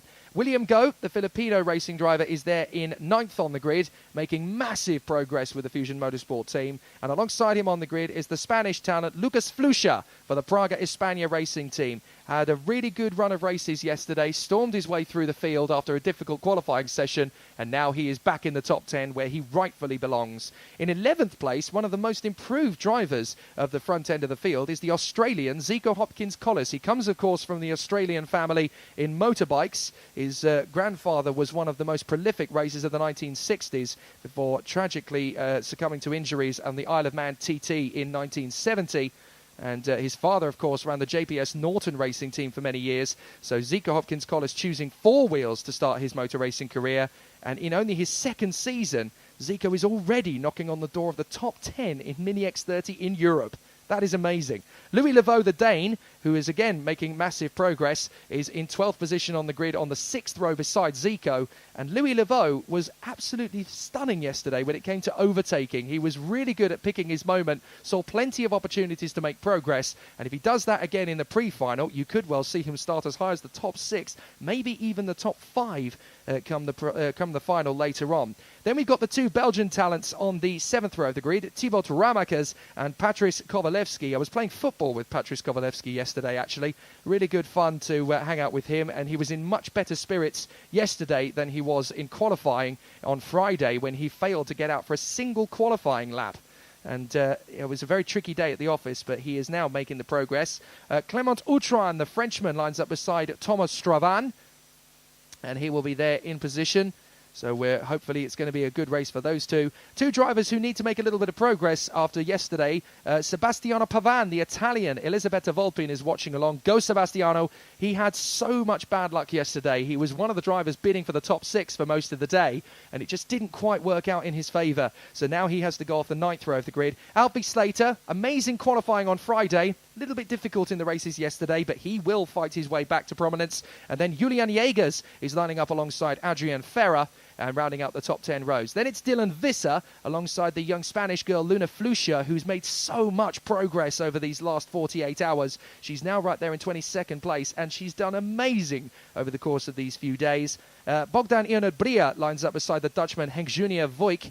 Maria Germano-Nito, the Portuguese lady, is there in 13th row of the grid alongside Thibaut Jalard, and Mo Guybrecht is watching. Bon chance, Thibaut. And then we have Artur Vassort and Freddie Housley and Niels Lelor and Rodrigo Seabra. So here's the grid for the Mini X30 pre-final, the penultimate race of the weekend. Freddie Slater and Rennie Lammers, Leo Robinson and Guillermo Delgado, from Edu Robinson and Paul Cayos, Sascha van Pad Bosch and Sebastian Ng, William Goh and Lucas Flucha, Zico Hopkins-Collis and Louis Leveau, from Thibaut Ramakers and Patrice Kowalewski, Clément Outran and Thomas Stravan, Sebastiano Pavan and Alfie Slater, Julian Jägers and Adrian Ferrer, Dylan Visser and Luna Flucha, from Bogdan Ionod-Bria and Henk Junior Voigt, Maria Germano-Nito and Thibaut Jalard, Otto Vassort, Freddie Housley, Niels Lelor and Rodrigo Seabra, the Wolf. So yes, unleash the Wolf. He'll be having to unleash himself from the back of the grid, Rodrigo Seabra, but he is a feisty competitor, and he will be wanting to charge his way through the field. And his attitude is very simple. If you're at the back of the grid, there's only one place you can go, and that's forwards. So you get the tyres and brakes up to temperature. It is astonishing to think still that a lot of these competitors are between the ages of 8 and 12. Well, all the competitors are between the ages of 8 and 12. Some of them are as young as 8. And they are in international competition in the European IAME X30 Series for the first time. And they are so closely matched. To give you an idea of just how competitive this X30 Mini Championship is, in qualifying on Friday, the entirety of the field who set qualifying laps, bar Patrice Kowalewski, who was setting top 6 pace in practice, all of the entirety of the field were covered by 2 seconds. Now, last year, we had about 10 or 11 karts out most of the time in Mini X30, and they were separated by a good 5 or 6 seconds from the front to the back. Here, with 30 of them, there is 2 seconds gap. 2 seconds gap between 30 of them, and they are aged 8 to 12, and many of them are rookies. That is astonishing, isn't it, ladies and gentlemen? Absolutely incredible. And it's proof of just how good, competitive, exciting, dynamic, and developmental this championship is. We get to see so many incredible racers on their A game, doing such a fantastic job. And here they are for the penultimate time as they battle away for position. So now it is time for the race battle. Sonia Borges wishes Maria Giamannanato good luck. Hopefully it's going to be a great race for her as she fights her way through the field. So now it is time to go racing in the pre-final. We will see an absolutely fantastic battle ahead of us. 9 laps go on the digiboard and the pre-final begins. The order of the finish of this race will set the grid for the final later. Slater, Lammers, Robinson, Delgado, Robinson, Chaos, Van Pad Bosch and NG. Is it going to be a clean start from the front of the grid? Yes, it is, and away we go. And it's a brilliant start from everybody. Up to the first corner, Freddie Slater's going to take the lead. Robinson's going to come through to second, and third is going to be Rennie Lammers. There's a spin at the back. 3 of them have gone off, and one of those, unfortunately, appears to be Rodrigo Seabra. And I think it's Artur Vassort who's gone in with as well. And there's one car that's in the barriers at turn 1. Can't quite see who that is. I think it is... Oh, well, we haven't had Thibaut Gillard come through. Zico Hopkins, Collis and Louis Laveau have been in an incident. So it's Thibaut Gillard who is in the barrier. Thibaut Gillard is out of this race. That is such a shame. He was doing such a good job to make the progress. Oh, we've had another off. Oh, that's Thibaut Gillard. Thibaut Gillard is out of the race. Unfortunately, we've had another off just a little further round on the up on turn 2. Up on turn 3. So Thibaut Gillard, unfortunately, is out of this race. The 961. What a shame for Thibaut. But then there is another off a little further round the race as well, as we have a great battle joined. That's Paul Cayos having a good scrap with the 943 of Guillermo Delgado. So Gillard, unfortunately, is out of the race. And we have another retirement from the race, and I think it is Thomas Stravan. So the Belgian Thomas Stravan is at Marshall Post 4, and he is out of the race as well. That's a real shame. 2 of the Belgian talents have gone. You can see the yellow flags waving, and unfortunately, that is Thomas Stravan out of the race as well. What a shame. So Freddie Slater leads, and he's already trying to get away from Leo Robinson, René Lammers and Edu Robinson. Then it's Guillermo Delgado and Paul Cayos. NG, Go, Flusha, Van Pad Bosch, Jagas, Visser, Pavan and Ramakas. A very good start to the race as René Lammers gets into second place. René Lammers makes his move on Leo Robinson. So the Dutchman comes through in the black and white livery. The black and white checkered colours. That is the traditional colours for racing for Holland, of course. And René Lammers is there in first position. Leo Robinson trying to close him down and go for a move. Well, it's a little bit too early to make a big risk, so he's just going to slot in behind him with a little bit of cooperation from Edu Robinson. They are going to come flying through. Freddie Slater with a big gap. Here comes Leo Robinson making his bid for the inside line. Oh, there's a little bit of a bang of wheels, and that's enough for Edu Robinson to squeeze up the inside as well. Brilliant racing. So Leo and Edu Robinson go through in a second and third. René Lammers makes a late lunge and gets back on the inside of Edu Robinson for third position. Nice bit of driving there from René. Signals to Edu, come on, let's get after Leo. In fact, let's work with Leo because, look, Freddie Slater's disappearing. He is Freddie C.U. Slater. As out in front he goes. Robinson in second.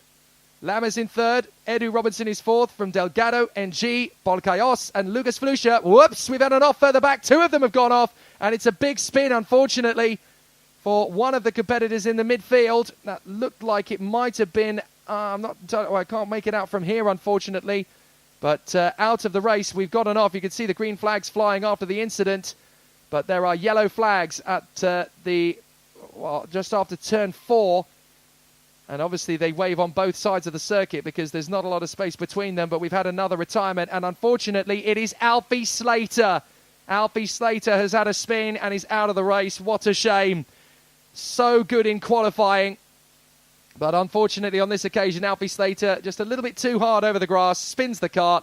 And once you get into the middle of that grass verge, you are out of it. As René Lammers gets back on the inside to take the place away from Leo Robinson, Freddie Slater is being caught by these guys. They can't afford to battle too much because Freddie Slater is going to get away. Watch Edu Robinson round the outside. Edu Robinson into second place. Brilliant bit of driving from Edu. He read the situation perfectly there. And now up the inside, that is Sebastian NG. Sebastian NG comes up to P4. Good race there from the Panamanian as he makes his mark. But Freddie Slater has been given a golden ticket to victory now. They were catching him as they worked together. But now Freddie Slater has got a massive gap again. They need to stop battling each other.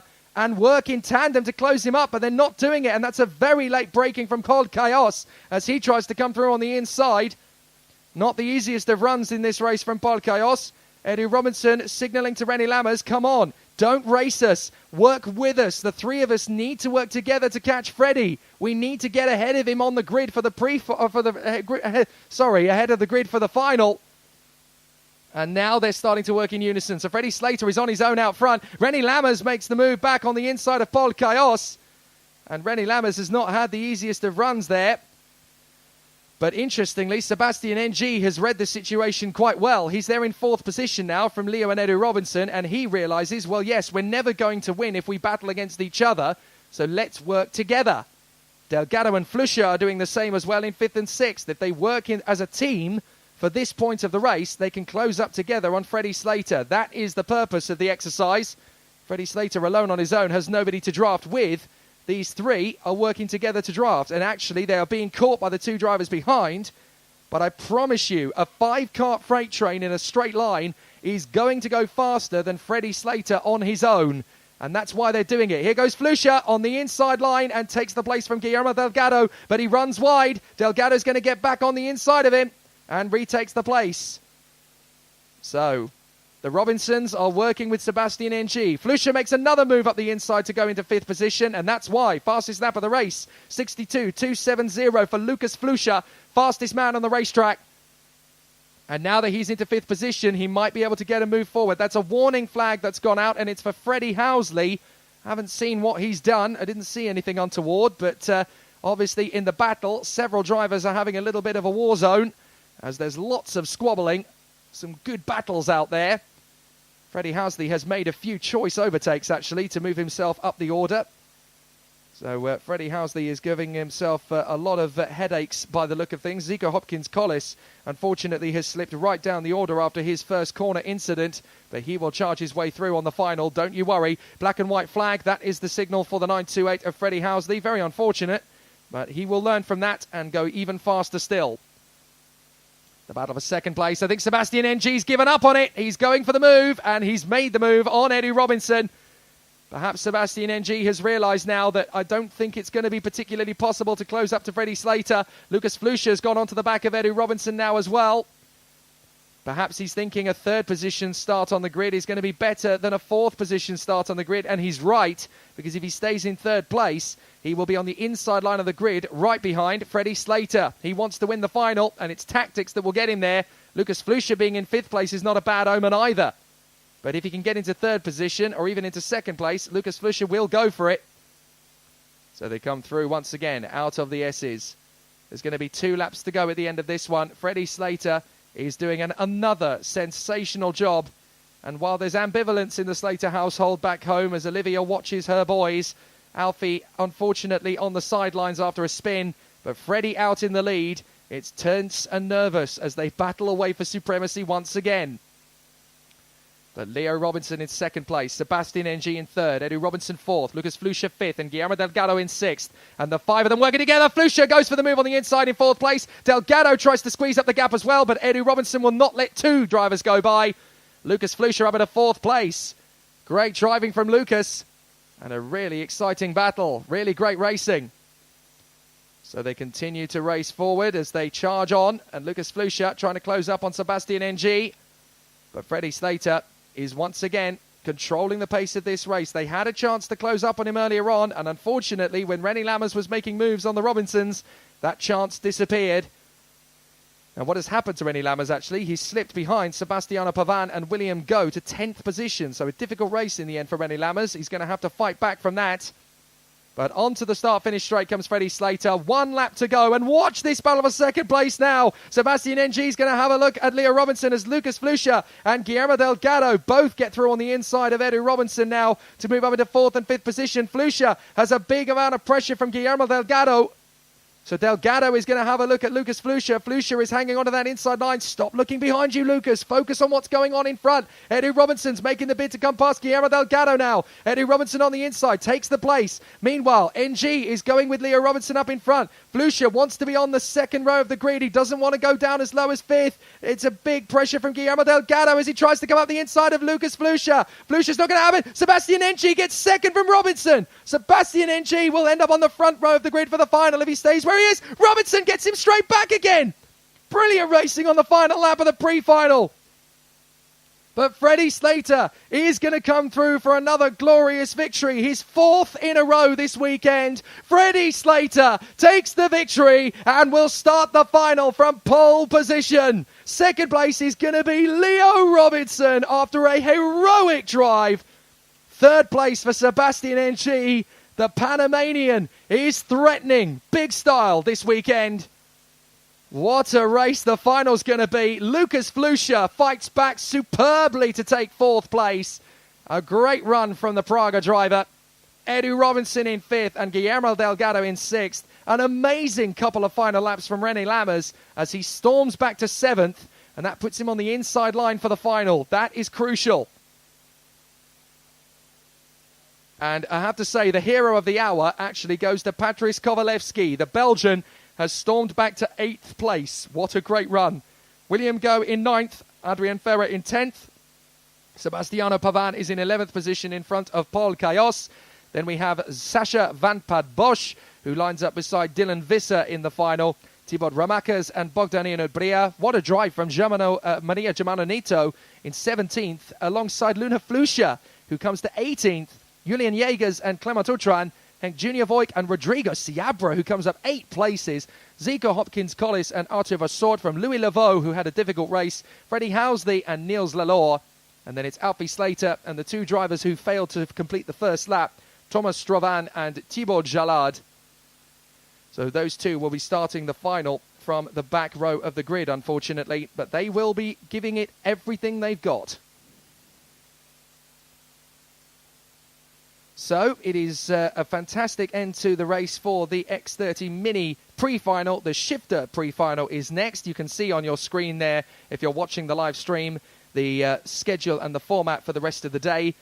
It is about to be the shifter pre-final, and then it will be the junior and senior pre-finals following that. So, for those of you who were not watching yesterday, time to tell you the story of how we've got to this point in the shifter pre-final. It's been a very exciting weekend of action. Pole position went the way of the Swiss driver Kevin Ludi, who lines up at the sharp end of the field again in this pre-final grid. He lines up on the front row alongside the pole sitter for the race, Philip Siever, who came away with some fantastic performances yesterday, winning all 3 of his heats, Philip Siever, dominating proceedings. But the story is a little more complicated than that. My apologies. Siever won 2 of the heats yesterday because the third one was won by Michel Bifiga, who took his first win in the IAME Euro Series paddock. But Kevin Ludi, with 3 second places, are all looking very strong. Those 3 karts, they run first, second and third off the grid, Siever, Ludi and Bifiga. The reigning European champion is Thierry Del Rey, and he finds himself starting down in 7th on the grid because he failed to finish any of the 3 races in the heats yesterday. He had a mechanical problem in race 1, all sorts of problems that led to him finally pulling it off and calling it a day. Then he got into an incident with Michel Bifiga in heat 2 and ended up spinning off the circuit. And then in heat 3, he went for a moment on Philip Siever, and they ended up clattering into each other, and unfortunately Del Rey came off worse. So a very difficult day at the office for Thierry Del Rey yesterday, but fortunately the heats don't count towards the championship points, and with 7 drivers on the grid in the shifters this time, it's not quite the numbers we wanted, but from Thierry Del Rey's point of view, it's probably a blessing in disguise because he only has to start from P7 on the grid for the pre-final, which means he will have a little bit more time to play with as he surges his way back. Between him and the 3 Spirit Racing karts, we have Eric Hellemans, who starts from 4th position on the grid, having got a brilliant top 3 finish in the second heat yesterday. He managed to do an amazing job and brought himself into 3rd place. Dionysis Liveris was 2nd on the grid in the original heats after qualifying. The Greek has been really very prominent over the course of the last couple of days, but he had some difficulties, including a mechanical failure in Heat 1 yesterday, which has dropped him down the order. He now lines up 5th on the grid.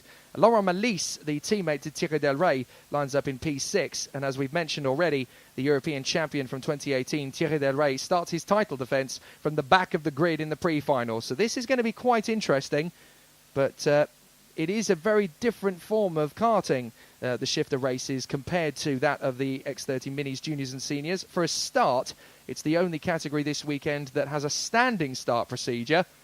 But it's very spectacular to watch because these karts are very comparable in 0 to 60 acceleration times to the top supercars and hypercars on your roads. And we're talking about the McLaren Sennas, the Bugatti Chirons, the Ferrari FXXKs of this world. These karts can accelerate in about the same length of time from 0 to 60, and they do a top speed around this circuit of about 145, maybe a push towards 150 kilometers an hour if you get the perfect line out of the final turn towards the first corner. And particularly with this being a very tight and twisty second half to the lap compared to the first part of the lap, which is long, fast and flowing, setup here is very, very tricky. What do you do, basically? Do you work out that the fastest part of the circuit gains you more time? Or does the fiddly, twisty, technical section of the circuit in the second half of the lap gain you more time? You do tend to see some really interesting battles between the drivers in this field because they've gone for different strategies in terms of some will set up for the fast section and others will set up for the slow section. So it is very interesting to see how drivers decide to go about it, essentially. But we will figure out how it is going to work. The IAME Euro Series pre-final for the shifter category is the next race up, and you can see that we'll have the junior and senior pre-finals following that. Then we'll have a lunch break, and then we'll start taking our drivers to the grids. And I will do my very best impression of Martin Brundle as I do grid walks all through on the starting line for each of those grids. So, the shifter pre-final is going to be an interesting one. All three of the races, despite only having 7 karts on the grid, were very entertaining indeed, and we saw some absolutely gripping races for various different reasons. The thing is, these shifter karts are far from dull. They are just about the most intense form of machine any driver can go racing in. You have to be 15 years of age and over to go racing in them. And many of the drivers in this field are just a little bit older than 15, let's put it that way. They want to go racing at their highest level. Gearbox karting is so much harder than the normal form of karting, if you like, direct drive. And it really does put the cat amongst the pigeons out there. You've got to be absolutely Superman levels of racing competence to be able to win at shifter level. To give you an idea, the man who's on pole position for the Formula 1 today, Charles Leclerc, sorry if I've just spoiled it for you if you didn't know, but he was the runner-up in the Gearbox World Championships to Max Verstappen 2015, and they were 16 in Charles Leclerc's case and 15 in Verstappen's case. You don't win those titles unless you're in your late 20s, early 30s normally, so that shows you how good a caliber of racing driver they are. And a lot of the big-name racers on the planet have had a go at gearbox karting, at shifter racing, including the likes of World Touring Car Champion Rob Huff, the likes of Michael Schumacher, David Coulthard, Valentino Rossi. They've all had a go in shifter karts, and they got out of it. Valentino Rossi had a go at one at Laguna Seca a few years ago and said, "You guys are mental." And when Rossi says it, you know it's true. Philip Seaver and Kevin Luddy on the front row of the grid from Michel Biffiger and Eric Hellemans. Dionysis Leveris, Laurent Malisse and Thierry Del Rey, the reigning European champion, will line up on the grid. Del Rey from the very back. What can he do from there? That's going to be the interesting question. Somebody said to me this morning, don't worry about Thierry Del Rey. He's going to win it from the back. Well, this is his home soil. He knows the circuit very well indeed. And if anybody is going to come back from adversity to win the whole thing, it's going to be Thierry Del Rey. He did this a couple of times last year, of course, had difficult heats, and then it all came together for the final. So let's see what happens in the pre-final as Thierry Del Rey sets off on a mission to reclaim the 2019 IAME Euro Series shifter final title. It's going to be really exciting to see how it all progresses. I've just been handed a grid for the X30 Junior pre-final, and I can tell you that the top 6 drivers that cross the line are unchanged. So the result that we saw earlier is the one that stands for the X30 Juniors, and that's really good to see. So we'll go through that grid after this race. They're on their second rolling lap here in the X30 Shifters, Philip Siever, who won 2 races out of 3 yesterday. Kevin Luddy, who was second in all 3 of them. And Michel Biviger, who took his first victory in the IAME Euro Series in the 3rd heat in what looked like a bit of sportsmanship from Kevin Luddy. It looked to us on the sidelines as if he just backed off the throttle, moved over, and let Michel Biviger through for the victory. Now, you don't tend to see those kind of team orders in karting, but interestingly, it looks as if Kevin Luddy just assisted his stablemate. Kevin Luddy has won countless times in IAME Euro Series shifter races. He's a very prolific winner in this championship. And Philip Siever had outfoxed him on 2 occasions, but Michel Biviger had yet to take his first win. So round they go again. And this time around, they will join up on the grid and they will form in formation. So Philip Siever and Kevin Luddy, the 2 Swiss teammates for the Spirit Racing squad, will line up on the front row of the grid with Michel Biviger, based in Switzerland these days, but originally from Japan, will put himself into position there in 3rd place. And that's going to give him a massive boost of confidence, having won the race yesterday. Philip Siever, originally from Jonan, and Michel Biviger, originally from Osaka in Japan, now based in Switzerland as part of his racing for the Spirit Racing team. But he'll be very happy, the young Osaka driver, to have got his first shifter victory in the IAME Euro Series last night. But what can he do in the pre-final? It's 1, 2, 3 for the squad at the moment. But will it remain that way? 4th position for Eric Hellemans, 5th for Dionysis Liveris, 6th for Laurent Melis, and his teammate and team leader and reigning European champion, Thierry Delray, will line up in position on the grid. This is going to be a spectacular start. Standing starts in shifters always are. Get ready for the thunder. Siever, Luddy, Biviger, Hellemans, Liveris, Melis and Del Rey. You're about to watch 7 rocket ships go to battle for 14 laps around the Karting de Fagnes circuit at Mariembourg in Belgium. The pre-final is about to begin. Red lights on. And we're racing, and it's a very big start from Kevin Luddy, but it's a jump start by the look of it. It looked to me as if he moved a little too early. So Kevin Luddy has gone into the lead. But I think Kevin Luddy may have moved a little bit too early, and it looks to me as though Martin Bean has spotted it already. So, Luddy takes the early advantage, Siever in 2nd, but I have a feeling that Kevin Luddy may well be given a potential penalty there. It definitely looked to me as though he crept forward before the lights. So Kevin Luddy has taken the early advantage from Philip Siever. And then in 3rd position, it is Michel Biviger. I think Thierry Delray has got into 6th position, early on, and has slotted in behind his teammate Laurent Melis, is already battling away with Eric Hellemans. Dionysis Liveris is trying to battle his way. No, sorry, it is Laurent Melis at the back of the field. Dionysis Liveris is now currently holding Thierry Delray to ransom on the final corner. Here comes Thierry Delray, trying to make the move on Dionysis Liveris into the first corner, and he makes the move stick, so he's in a P5. So the European champion from 2018 moves his way into 5th place and gestures with Dionysis. Come on, let's go together and get after the next man in, and that is the local man, Eric Hellemans. So it's going to be a run for Luddy, Siever, Biviger and Hellemans. Then it is Delray, Liveris and Laurent Melis in the first couple of laps of the race. Thierry Delray is going to want to make as much progress as is humanly possible. It's not going to be easy to control the pace with these guys putting on a big spurt of speed behind him. So a good battle as they come through. The 3 Spirit Racing karts together. Luddy from Siever and Biviger. So let's see what happens. 13 laps to go, although it will be 12 as they come out of the final turn and down the main straight this time by. And it's the 3 Spirit Swiss drivers in 1, 2 and 3. Then it's Eric Hellemans. And Thierry Delray is up to 5th position. Thierry Delray working hard to get himself up into position. But Dionysis Liveris is able to work with him for the time being. Settling down into a bit of a rhythm. We had 3 very exciting races yesterday. It was a very dramatic start to this one. But not for the right reason. If you're Kevin Luddy, if what I think may be about to occur occurs, well, we will continue to see what happens. It's all up to those in the powers that be. Kevin Luddy leads the way. Siever 2nd, Biviger in 3rd place. Hellemans in 4th, Delray in 5th position. Liveris is there in 6th place. Laurent Melis in P7. So on the short stretch to the right-hander, the final corner. And now from here, you're on the power. Up through the throttle, up through the gears. Kiss the inside white line on the curbs. You don't run over the curbs in these karts. They're far too fragile. Running over the curbs is a one-way ticket to something falling off the kart or something failing.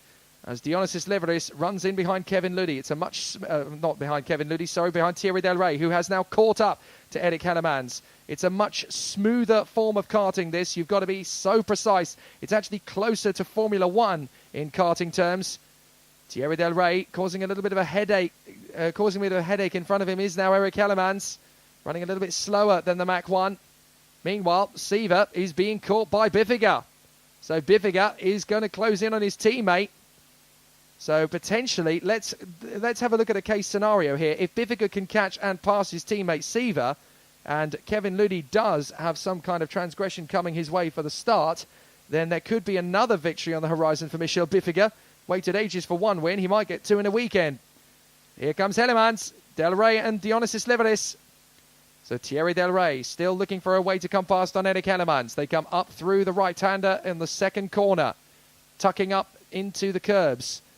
And Thierry Del Rey still looking for his opportunity to get through on Eric Hellemans. Hellemans so much more hesitant on the brakes, with Thierry Del Rey pushing the kart into the apex much more aggressively than with Eric Hellemans. And this is causing him a massive delay. If he can get through, then he's going to get a much better run at the three karts in front.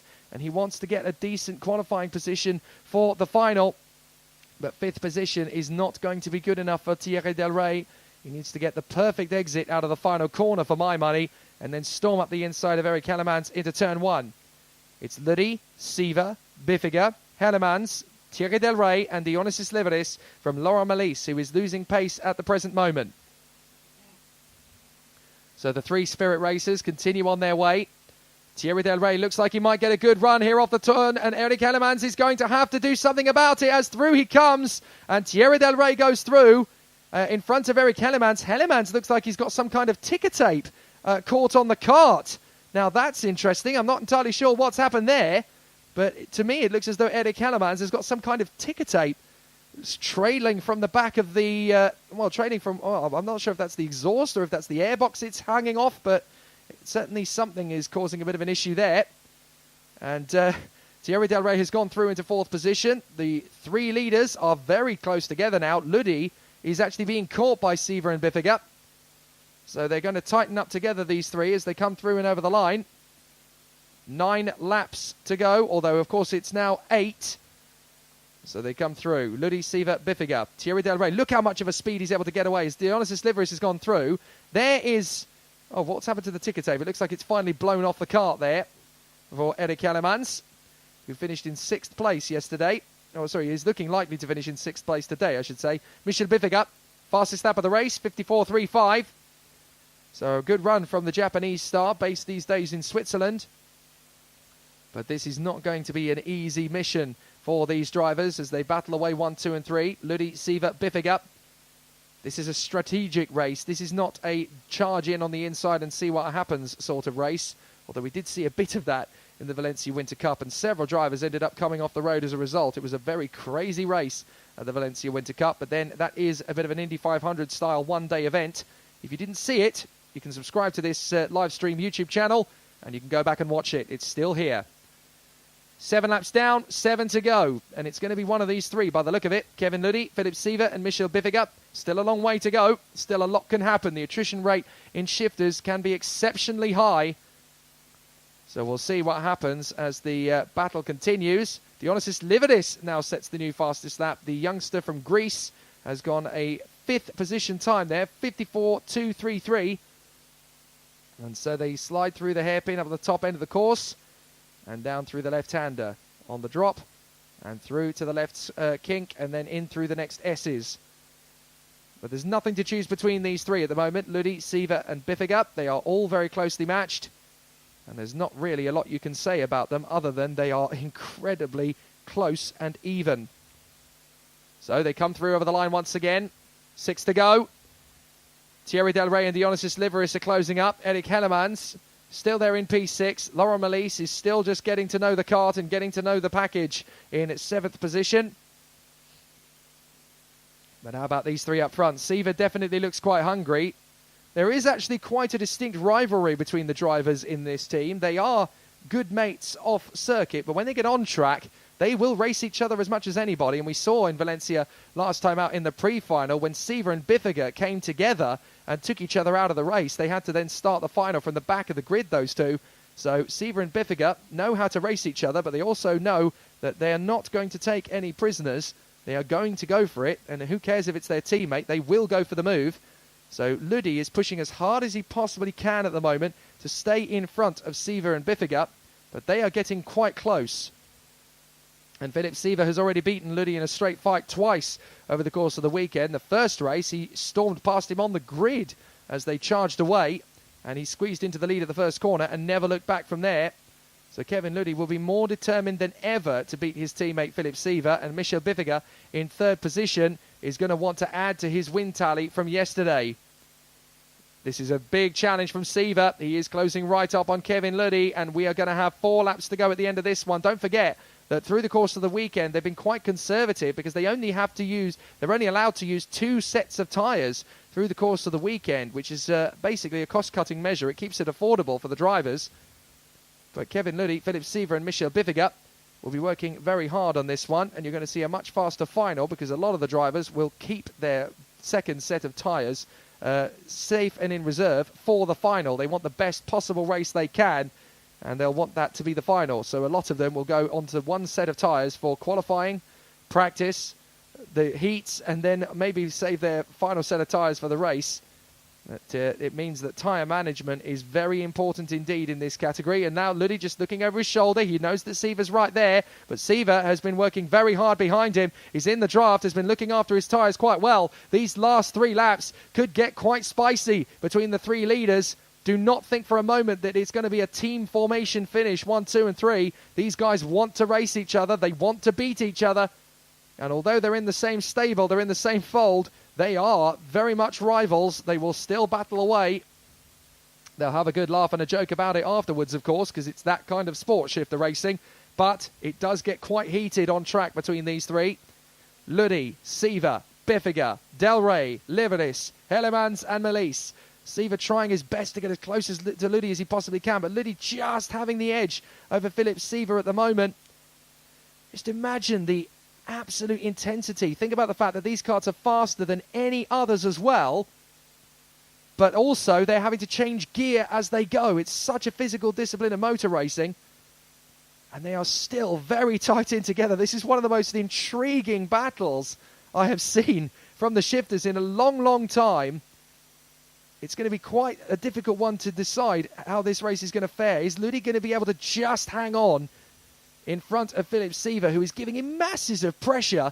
Biffiger's staying quite close as well. If those two tangle, Biffiger is in the prime position and the box seat to take a victory away. Down the straight, 2 laps to go. This is when Seaver's going to start to make his attempt. Here he goes on the inside line, and Seaver takes the lead. But Ludi's going to try and come straight back on the switchback. Seaver will try and hold the line.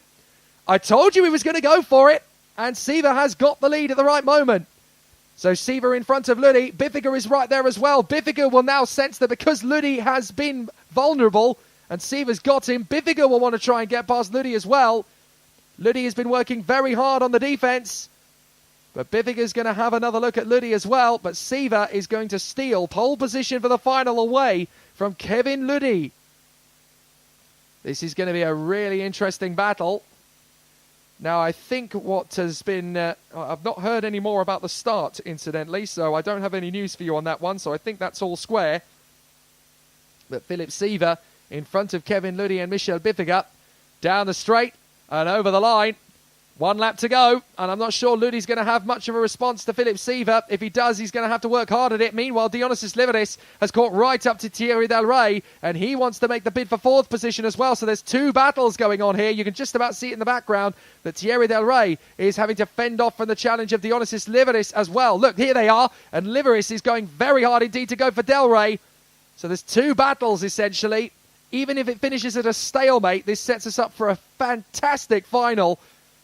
It's very tight indeed in the shifters. No one man is dominating as it used to be in the shifters category. It's all very even and very close. But Philip Seaver has just done enough to watch out for the tyres, look after them at the right pace, and then go for the lead when needed. This is a very calculated Philip Siever in 2019. He is a potential champion in waiting out of the final corner, and Philip Siever takes another victory, his third out of 4 starts this weekend.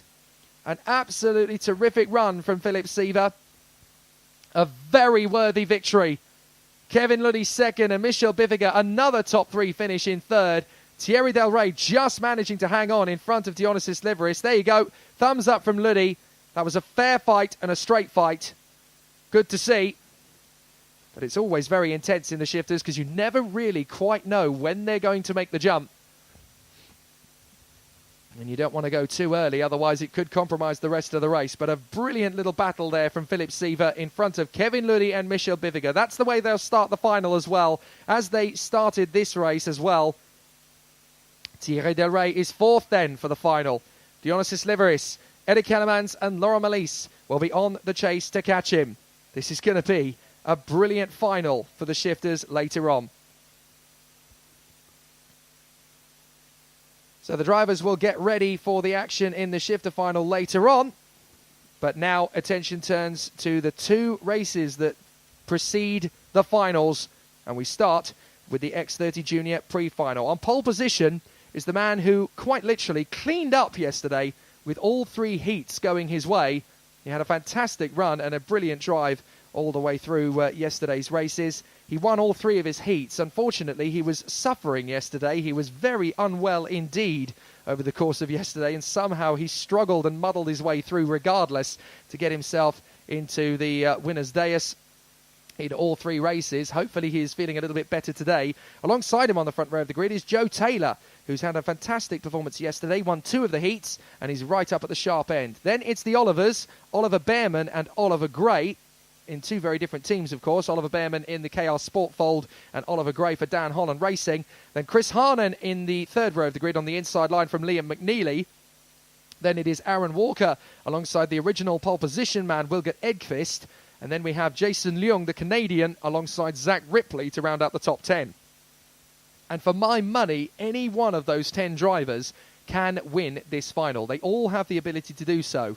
But there are several drivers behind them that are worth keeping an eye on. Tom Leben for Mark Litchfield Racing, starting 11th on the grid, has made momentous progress over the course of the last 48 hours, and he's up to 11th on pure merit and ability, and you'll see some real magic from him today. Ken Oscar Algra, acquitting himself very well on the 6th row of the grid, in 12th position on the grid. Archie Walker is looking stronger than I've ever seen him look before in the European Series. He's finally getting close to the top spot. He's there in 13th alongside Freddie Spindlow, who again has struggled a little, but is fighting furiously and with plenty of gusto. Ollie Pilker's made an amazing fight back. He's 15th on the grid for this one, along with Alex Lee, who's still taking baby steps in the Euro Series paddock, but proving he is a force to be reckoned with. Difficulties yesterday for both men on the 9th row. Ed Pearson struggling in the traffic, and Cian Shields, despite being the fastest man all weekend, had a few opportunities taken away from him with a little nudge here, a little tweak there, and a few difficulties in terms of starts and a few battles that went against him. But he is still very much a man who can win here. And Heron and Neverdini and Sam Hawthorne are on the 10th row of the grid alongside each other. So the battle is going to be joined, and there's going to be some absolutely magic racing. And here we go. Let's talk you through the full grid. Josh Rowledge and Joe Taylor, Oliver Behrman and Oliver Gray, from Chris Harnan and Liam McNeely, Aaron Walker and Wilgert Edqvist, Jason Young and Zach Ripley, and then Tom Leben and Ken Oscar Algra, from Archie Walker and Freddie Spindlow, Ollie Pilker and Alex Lee, then Ed Pearson and Cian Shields, Heron and Neradini and Sam Hawthorne. Marcus Luzio, who was second behind Rowledge in one of his heats, is there in the 11th row alongside Ruben Volt. Luca Leistra has fought back to the 12th row along with Maximus Meyer.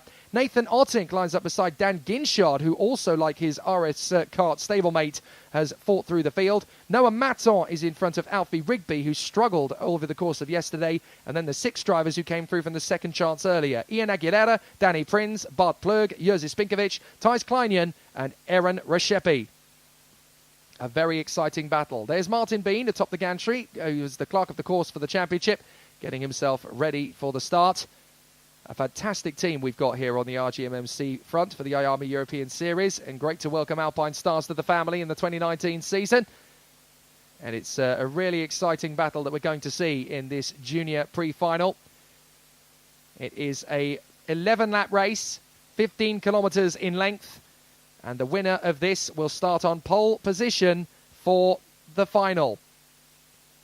So the order of this race, wherever they finish, the results of this race will set the pace for the final. And of course, as in every round of the IAME Euro Series, the points for the championship are only scored in the pre-finals and the finals. So championship points are also on offer in this race. It's 34 for the victory, 33 for second place, 32 for the next one, and so on and so on and so on. You get the tone from here. So the points are obviously very important for the championship standings, but it's going to be a very entertaining race as the drivers are fighting to get the top spot in the junior final. So Josh Rowledge has won every race he started despite feeling under the weather. Let's see if he can keep that freight train going. Joe Taylor on the front row of the grid from Oliver Behrman and Oliver Gray, Chris Harnan and Liam McNeely, then Aaron Walker, Wilgert Edqvist, Jason Young and Zach Ripley. And that's an amazing top 10. Watch out for the guys behind, though. Leben, Algra, Walker, Spindlow, Pilker, Lee, Pearson, Shields, Neradini, Hawthorne, Luzio and Volt. Plenty of stars behind them as well. Here we go. They're going to be in the corridors. Is it going to be a clean start? Yes, it is. And a cracking getaway from Rowledge as they head for the first corner. He gets into the lead from Oliver Behrman. Behrman is tucked away into second position. A cracking start as they all make their way up towards turn 2. Is everybody going to get through cleanly? This time they do. No major dramas. Although round turn 3 and 4, it's going to get quite tricky as there's a lot of drivers trying to make their way through. But so far, so good. A very clean start for the juniors. So, up through the first few corners they go, and it's a cracking start to the race from Josh Rowledge. He leads by example at the front. Second place, that is Joe Taylor. He's got himself back into position in front of Oliver Behrman now. And in fourth place, that is the Coles Racing Cart of Chris Hahn and the Dutchman. So, up through the second section of the course already.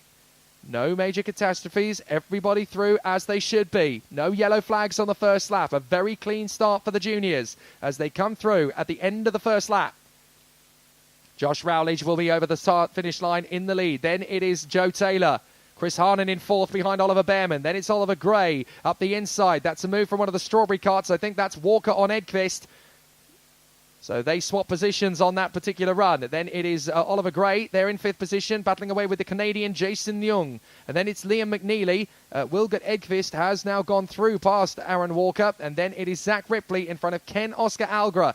A brilliant clean start. Just watch them as they fly through. You can see all of the distinctive colour schemes of all of these amazing drivers putting on a fantastic show. Joe Taylor now starting to dial into Josh Rowledge. He is not going to let Josh Rowledge run away with any victories today. He wants to be right there and take the final. So Joe Taylor has got a mission on his hands and he knows it, but he's more than ready for the challenge. Josh Rowledge is going to be a hard man to beat, though. He is the leading seed coming into this season. 7th in last year's IAME European Series Championship as the leading seed. But here comes Joe Taylor. Makes the move on Josh Rowledge. They've done this battle, these three, many times over. Josh Rowledge, Joe Taylor and Oliver Behrman back home in Britain. But in Europe, it's a new experience as Rowledge goes through. Joe Taylor comes back for the retaliation and gets him back again. Rowledge gets back for the inside, but is not able to sweep past Joe Taylor. Brilliant racing. A little bit of a rub, but that's okay as Oliver Gray makes his move on the inside and takes Oliver Behrman. So Gray through into third place, having got past Chris Harnan. Absolutely sensational racing as again they duel for the front end of the field. This is going to be a 12 to 15 kart train as they squabble for position. So Joe Taylor leads it. Second place is Josh Rowledge. Third position, Oliver Gray.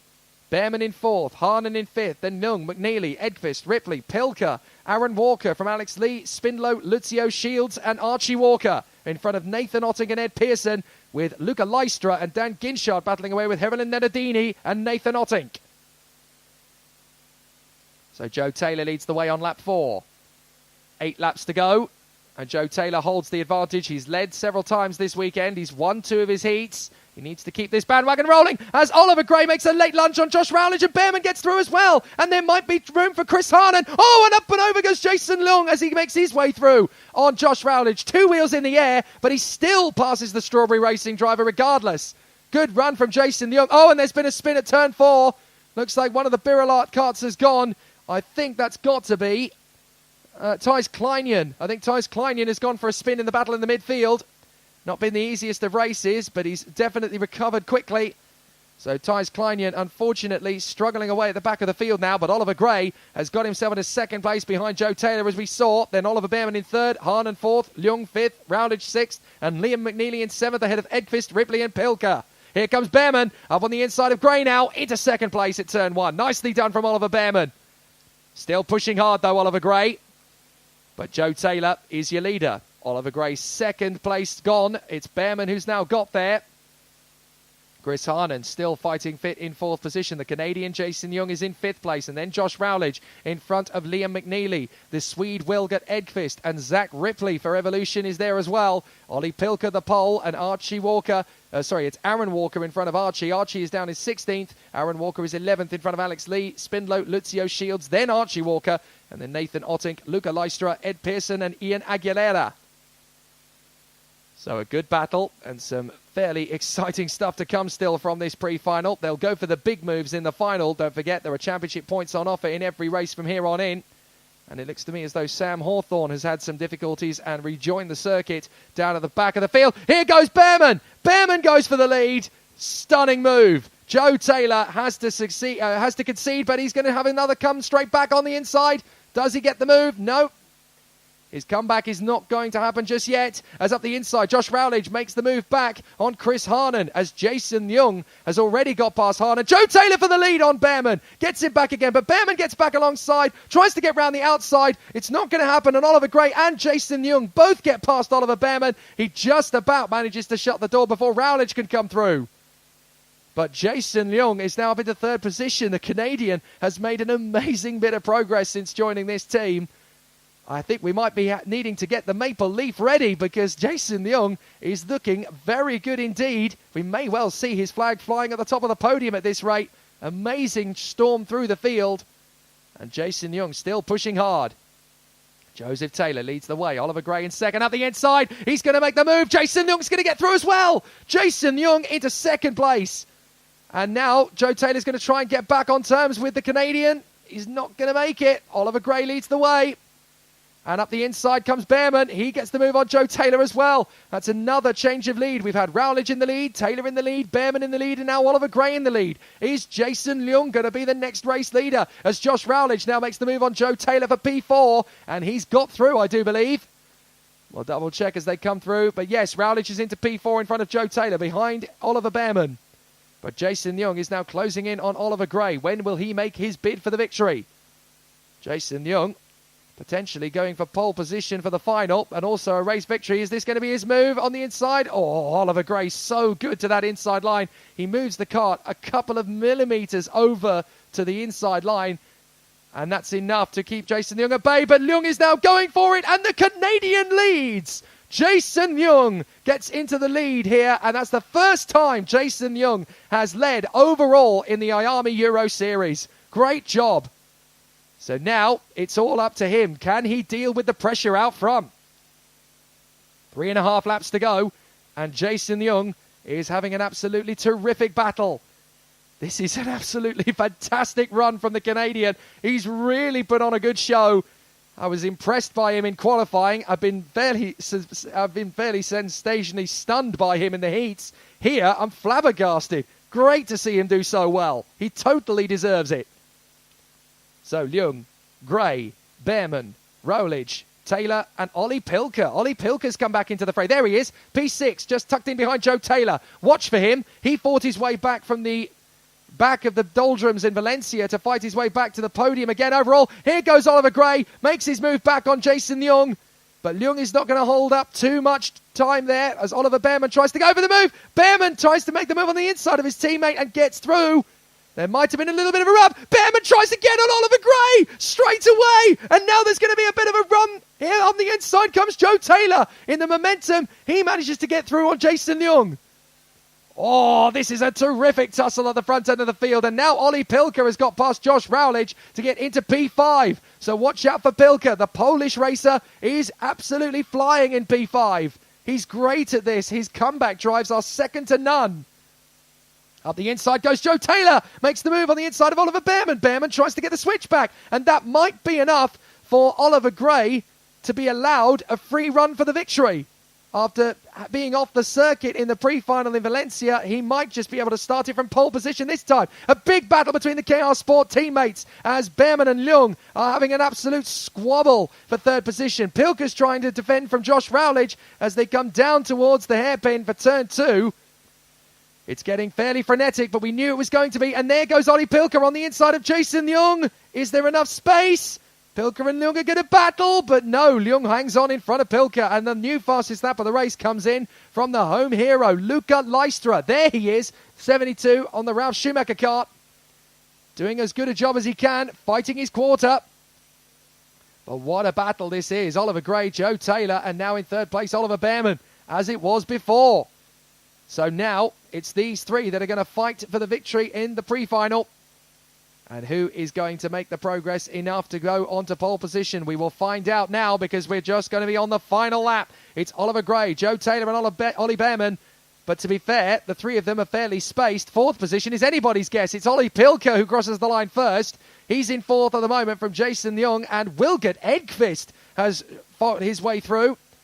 So Wilgert Edqvist has now come up into P6. The Swede doing a fair job of fighting his way back. And now Zach Ripley has made the move on his opponent, Josh Rowledge. This is big defence from Pilker. Jason Leung trying to hang him back and get back through on the inside. There's going to be a pressure cooker from Wilgert Edqvist. Ripley's trying to come through as well. And there's an off further back in the field. That's one of the Strawberry Racing carts that's come off the field and rejoined in front of the field. Now that is, I think, Aaron Walker. And up the inside goes Joe Taylor for the victory in the chicane. Amazing move from Joe Taylor. There's nothing Ollie Gray could do about it. Behrman's trying to come back at him, but Joe Taylor has snatched the victory in the final few corners. Joe Taylor wins brilliantly. What a victory.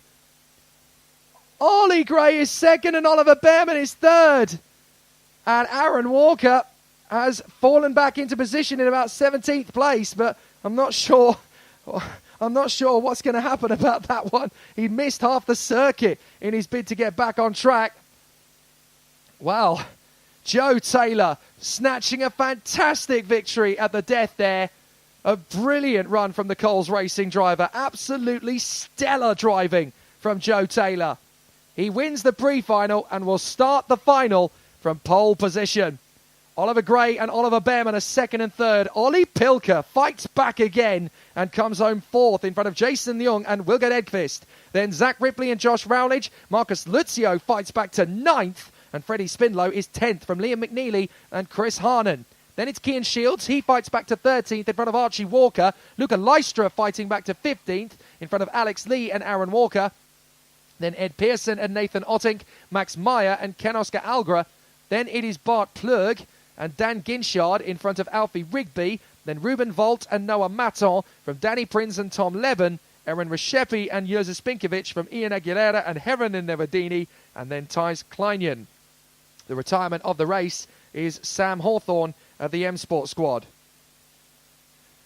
So that was a little bit exciting. My goodness, I can't wait for the final. That's going to be absolutely epic. Biblically good, that one will be. There's just one more race before we get to the finals. There will be a break after this one, of course. Don't forget to like and subscribe to the live stream, and you will miss none of the action over the course of the 2019 IAME Euro Series season. You can go back and watch all the action from Valencia and, of course, from all of the action last year. But there's going to be an amazing battle now. It's the pre-final in X30 Senior. And what a story we have developing on pole position. The Dalry Diamond is in first position. He's the reigning junior champion in IAME Euro Series. He's stepped up to senior, and in round one, he is pole position for the pre-final. Lewis Gilbert, whose hero is Colin McRae, the great rally driver of the past.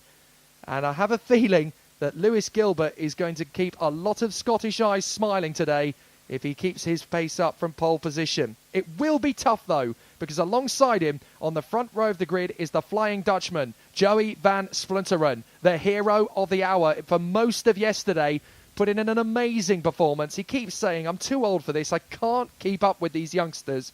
Absolute hogwash. He still has plenty of speed in him and still has what it takes to be European champion. He's the vice champion from last year. All he needs to do is push that a little bit harder. Then it's the Strawberry Racing twins on the second row of the grid. Jordan Brown-Nutley and the reigning European champion Mark Kimber, a very tough man to beat. Callum Bradshaw making his full-time debut in the IAME Euro Series senior category. It's amazing how well he's gone. 5th position thus far for him. And alongside him on the grid is the hometown hero, Eli Goldstein, who is hoping to keep the family name at the top end of international European competition. A really exciting battle as they continue to progress. And then, of course, we have Niels Keulen, who was sensational yesterday. A really good performance from him to be a race winner against his teammate Joey van Sputteren. He's going to start 7th on the grid for this one, alongside Clayton Ravenscroft. And rounding out the top 10 will be Danny Curl and Philip Vava.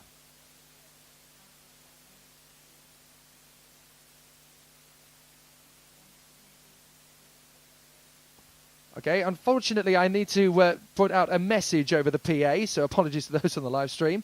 Well, the owner of an Alfa Romeo 1BBC056, that is the owner of an Alfa Romeo 1BBC056, please return to your vehicle. It is causing an obstruction and it will be towed. So Alfa Romeo 1BBC056, if that is your car, go back to it and move it now, please, because it is causing an obstruction and it will be moved. Merci bien. Thank you very much for that. Apologies for bearing with me there. 6th row of the grid is Morgan Porter alongside the Spaniard Mari Boya, 2 names you're going to be hearing a lot of in this senior category this year. Matteo Raspatelli and Ruben Moya on the 7th row of the grid from Sean Butcher of Australia and the Swede Matilda Olsen. Then it is Alex Lloyd and Reese Ushijima, the American, who is there 9th on the grid. I say American, he actually spent most of his early years in Japan and is based in the United Kingdom these days.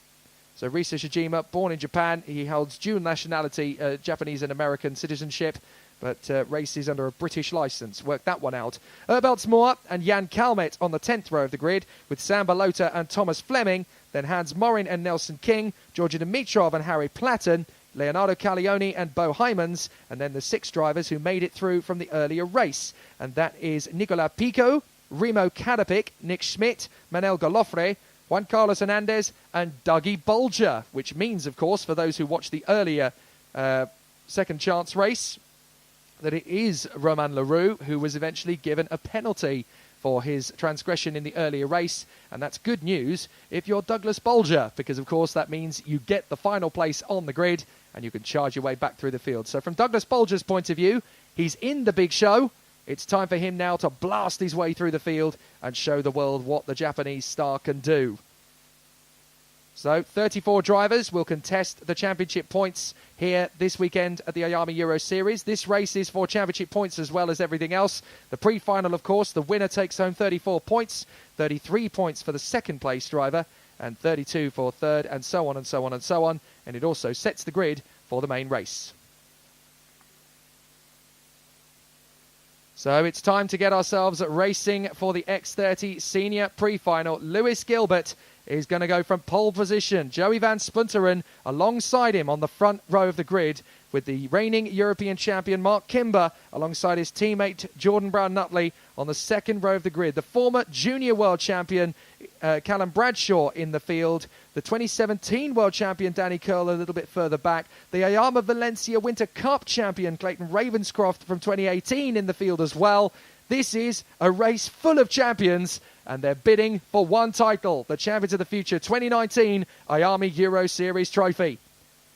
The fight for the title starts here. Lewis Gilbert and Joey van Sputteren on the front row of the grid. Jordan Brown-Nutley and Mark Kimber on the second row. From Callum Bradshaw and Eli Goldstein. Niels Keulen and Clayton Ravenscroft. Danny Curl and Philip Vava in the top 10. Then Morgan Porter and Marty Boyer from Matteo Raspatelli and Ruben Moya. Sean Butcher and Matilda Olsen from Alex Lloyd and Reese Ushijima. Erbeltsmoor and Jan Kalmet, Sam Balota and Tom Fleming, Hans Morin and Nelson King, Georgi Dimitrov and Harry Platten, Leonardo Caglioni and Bo Hymans, Nicola Pico and Remo Kadapik, Nick Schmidt, Manel Galofre, Juan Carlos Hernandez and Dougie Bolger. This is going to be such a tough pair of races, the pre-final and the final in the seniors. This is going to be such a difficult contest. Lots of Union Jacks on that list, says Ollie Westover. And of course, Louis Westover normally races here, but is not available for this round of the championship. Hopefully, we'll see Louis back in action again at Castelletto for round 2. Sue Griffin's rooting for Ravenscroft in seniors. It's going to be a really exciting battle. This will be such a tall order for all of the drivers. They know they've got to be absolutely on top form in this race. But it's also a very difficult strategy that they need to take into account now, of course, because some of them will be on fresh tyres to get themselves a little further up the grid. Some of them, towards the front end, will probably be on slightly older tyres in order to save their best final set of tyres for the final. It's going to be a very intriguing race and a very tough battle. Air temperature is up to 12 degrees now, still very cold compared to yesterday.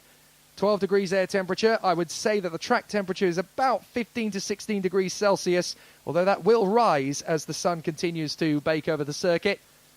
But this strong international contingent is going to be such an amazing spectacle in this first round of the IAME European Series. And we have got some great action in these next 14 laps. 19.1 kilometers of racing around this 1,366-meter circuit at the Karting de Fagnes in Mariembourg for round 1 of the Euro Series 2019 for IAME. The pre-final is now Gilbert and Van Splinteren, Brown-Nutley and Kimber, Bradshaw and Goldstein, Coulin and Ravenscroft, Curl, Vava, Porter and Boyer. The revs rise, and it's a perfect start. Gilbert's going to have a tough job keeping them back. And Jordan Brown-Nutley's gone straight into the lead. And through too has come Callum Bradshaw. Bradshaw to second place. Gilbert and Van Splinteren have been well and truly mugged. Niels Coulin is now alongside his teammate Van Splinteren, trying to come through to 4th position. But up the inside, there goes Mark Kimber. And Coulin's going to lose out to Eli Goldstein is up the inside. That is going to be a tough battle to hold on to. Coulin's losing a little bit of ground as through on the inside goes Danny Curl. What a tough first few corners that was, but what a start from Jordan Brown-Nutley. Bradshaw goes for the lead immediately, and Bradshaw hits the front for the first time in his IAME Euro Series career. Unbelievable. It's his debut in the category. He is the former junior world champion, and look at him go. Out in front, Callum Bradshaw is absolutely romping in the lead of this one already. So Bradshaw leads the way. Fantastic start. That's one of the best first laps I have ever seen in this category. Second is Brown-Nutley. Third is Gilbert. Fourth is Joey Van Splinteren. Fifth place is Mark Kimber. And then in sixth is Eli Goldstein. Let battle commence. Jordan Brown-Nutley hunting for an opportunity. Gilbert's going to go for the move on the inside and gets into second place. The door opens up for Kimber. We've got yellow flags on the far side of the circuit. Looks as though we've lost a couple of them. And it's Alex Lloyd. Alex Lloyd is out of the race. I don't believe it. What a shame for Alex Lloyd. Was doing such a good job yesterday. But I'm afraid to say it is an absolute disaster. So Alex Lloyd is now out of the race. What a shame. So it's now Callum Bradshaw leading Lewis Gilbert, having made his move on Joey Van Splinteren. Jordan Brown-Nutley, Mark Kimber, Niels Coulin, Danny Curl, Philip Vava, Eli Goldstein and Marty Boyer. From Morgan Porter, Ruben Moyer, Matilda Olsen. And then it is, that is got to be Matteo Respitelli in front of Sean Butcher and Clayton Ravenscroft down in 16th. As there goes Brown-Nutley, making the move on Joey Van Splinteren. So Brown-Nutley gets into third place past Joey Van Splinteren. There is the damage card for Alex Lloyd. Broken right wheel, you can see. Disaster for him. He is out of it. And there goes Kimber. Kimber makes the move now on Joey Van Splinteren, following his teammates' footsteps. So Bradshaw leads the race. Gilbert is second. Then it is Brown-Nutley in front of Kimber, Van Splinteren, Coulin, Vava and Goldstein. Danny Curl is next up, and then it's Morgan Porter. But look how close Lewis Gilbert has got to Callum Bradshaw now. Two of Britain's finest karting talents of the last 5 years. These two now get to battle together. Callum Bradshaw and Lewis Gilbert going for the move, and Gilbert takes the lead. Brilliant. The Persistence Motorsport driver takes on the Fusion Star, and he leads, but Callum Bradshaw is getting straight back on with it, and he gets across, moves in, squeezes Gilbert into the first corner. There's no way you're going to take this lead from me, mate. And through goes Callum Bradshaw. Whoa, this is going to be a brilliant season. The moves are already coming in thick and fast. And now those two have battled, and they've brought Mark Kimber back into the fray, assisted by Joey Van Splinteren and Niels Coulin. In fact, is that Coulin in front? It is. Coulin has come up to 4th position. He's going like stink here around Mariembourg, and Niels Keulen is now very much a dark horse for the victory. Bradshaw, Gilbert, Kimber, Keulen, Brown-Nutley, Van Splunteren, Goldstein and Danny Curl, Philip Vava and Morgan Porter in front of Matilda Olsen. Now Porter's got the move done on Philip Vava for 9th position. Porter's making good progress too. What a race this is turning out to be. Bradshaw in front of Gilbert. And now comes the charge from behind. Niels Keulen's going to make a run at Mark Kimber into turn 1. He makes it late, but he's through. Niels Keulen into 3rd place. Kimber's going to get him straight back again. And that's going to be tight. Somebody's got to concede. And it's Niels Keulen. Kimber finally gets through. That was tough. Niels Keulen absolutely determined to beat Kimber. He's not going to work with Kimber despite the gestures. Keulen is through in a 3rd position. You work with me. I'm not working with you, mate. I lead this battle. Deal with it. Brilliant body language from both of them as they assert themselves in 3rd and 4th. But Niels Keulen is going to lead the charge for the moment. Kimber, Brown-Nutley and Van Splunteren in chase. Lewis Gilbert in front is Callum Bradshaw leading the race. And Callum Bradshaw is determined. This is going to be my race win. There's nothing you can do about it. Lewis Gilbert has other ideas. Down the main straight. He's going to charge in behind Bradshaw. Bradshaw's going to move across to make sure Gilbert can't come through. Gilbert has a plan, though. He's going to be right in the mix for Callum Bradshaw. In through the long flowing hairpin. Bradshaw's going to be left second guessing, and Gilbert's now going to go for the move on the inside. Bradshaw backs out of it, gets back on the power, but Gilbert holds the lead. New fastest lap from Matilda Olsen. She was so strong in the practice sessions on Friday. She's been very fast indeed all weekend, and now Matilda Olsen has worked her way into 9th place past Morgan Porter and is chasing down the former world champion Danny Curl. So Gilbert is your new leader. Bradshaw in 2nd place, then it is Keulen. So Niels Keulen in 3rd position in front of Mark Kimber. Jordan Brown-Nutley has got back past Joey Van Splunteren. Eli Goldstein is 7th in front of Danny Curl, Matilda Olsen, Morgan Porter and Philip Vava. Then it is Marty Boyer struggling in 12th position. But is there going to be a move from Van Splunteren into turn 1? Yes, there is. Nicely done on Jordan Brown-Nutley. Can he get the undercut? No. Joey Van Splunteren is wise to that one. But thanks to Gilbert taking the lead from Bradshaw, there's now going to be a challenge on Bradshaw from Niels Keulen, I do believe. Keulen is caught up to the Fusion driver with assistance from Mark Kimber. And if those three start battling, Gilbert may get a bit of breathing space. But Niels Keulen is absolutely determined to make his bid.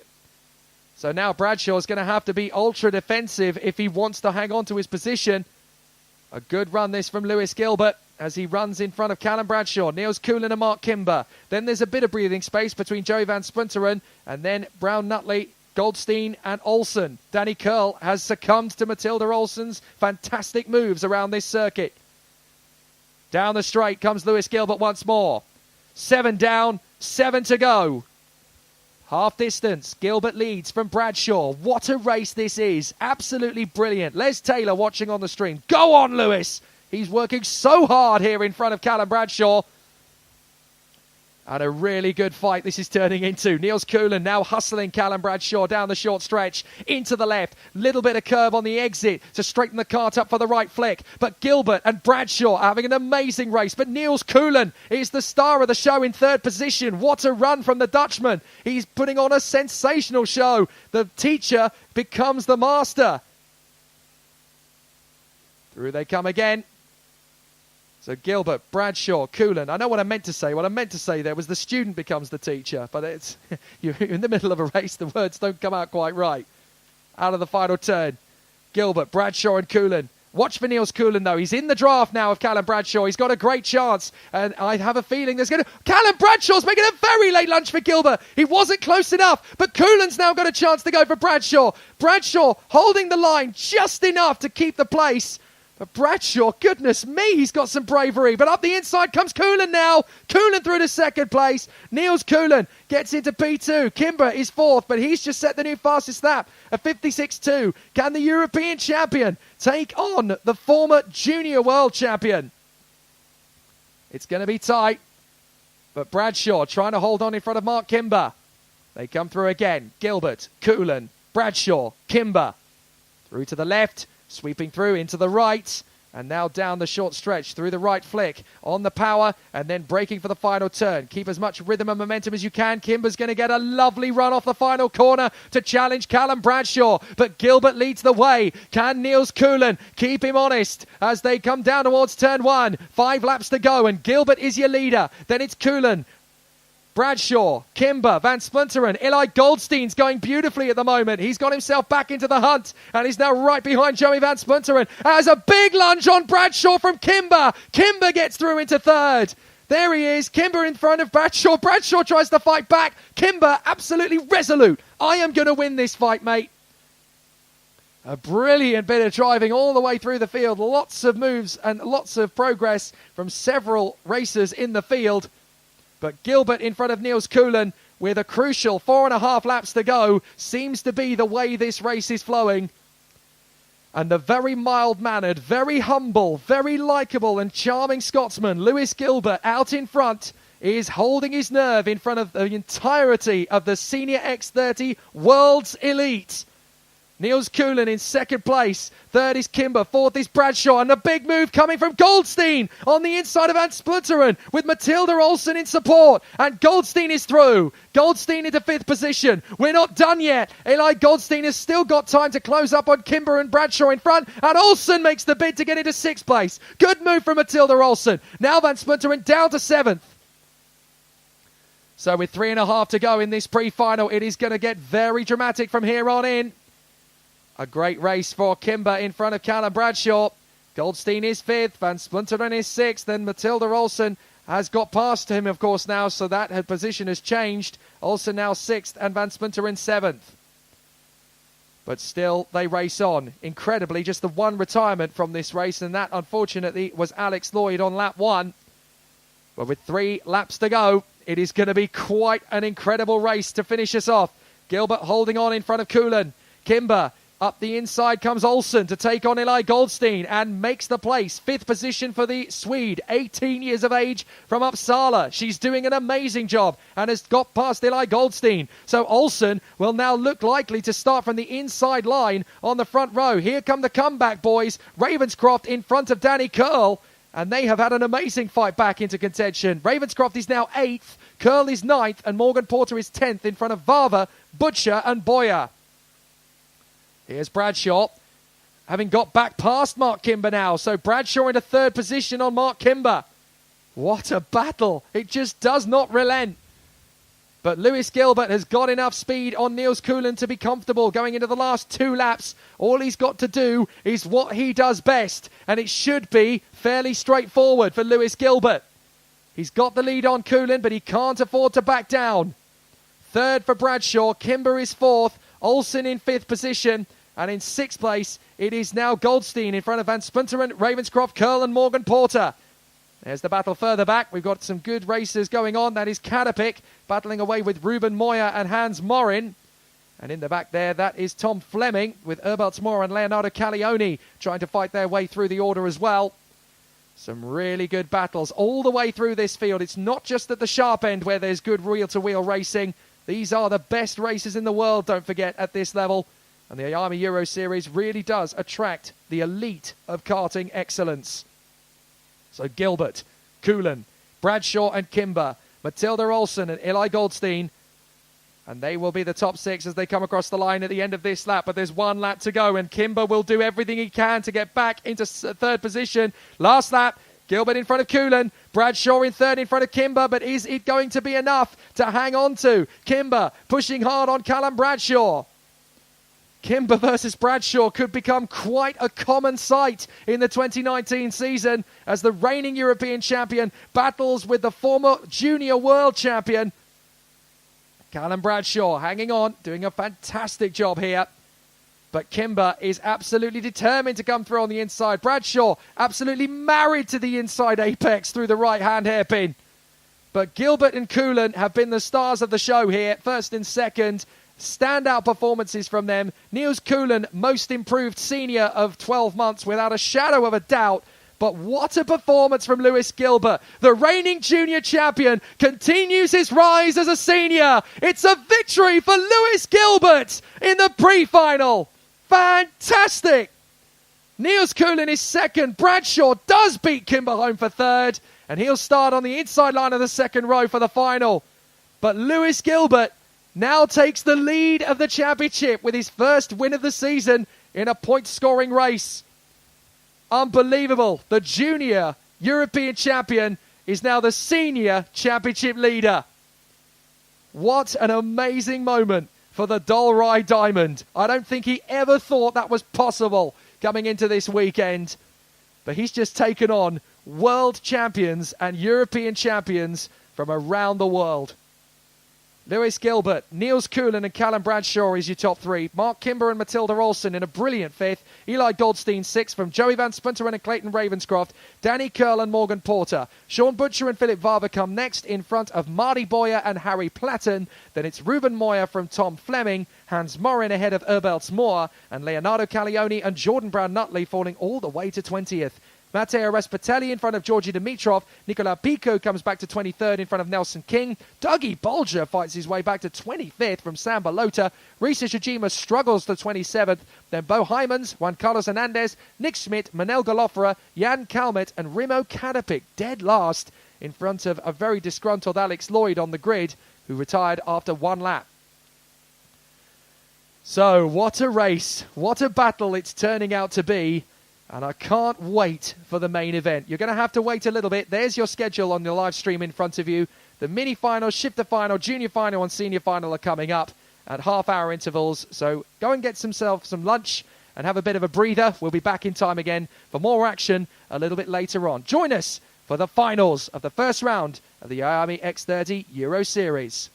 Hi, I'm Tom Ingram and you're listening to Downforce Radio. Hi, I'm Jake Villeneuve. You're listening to Downforce Radio. Hi, I'm Bruno Senna. You're listening to Downforce Radio. Hi, I'm Chris Hoy, and you're listening to Downforce Radio. Hi, I'm Landon Norris, and you're listening to Downforce Radio.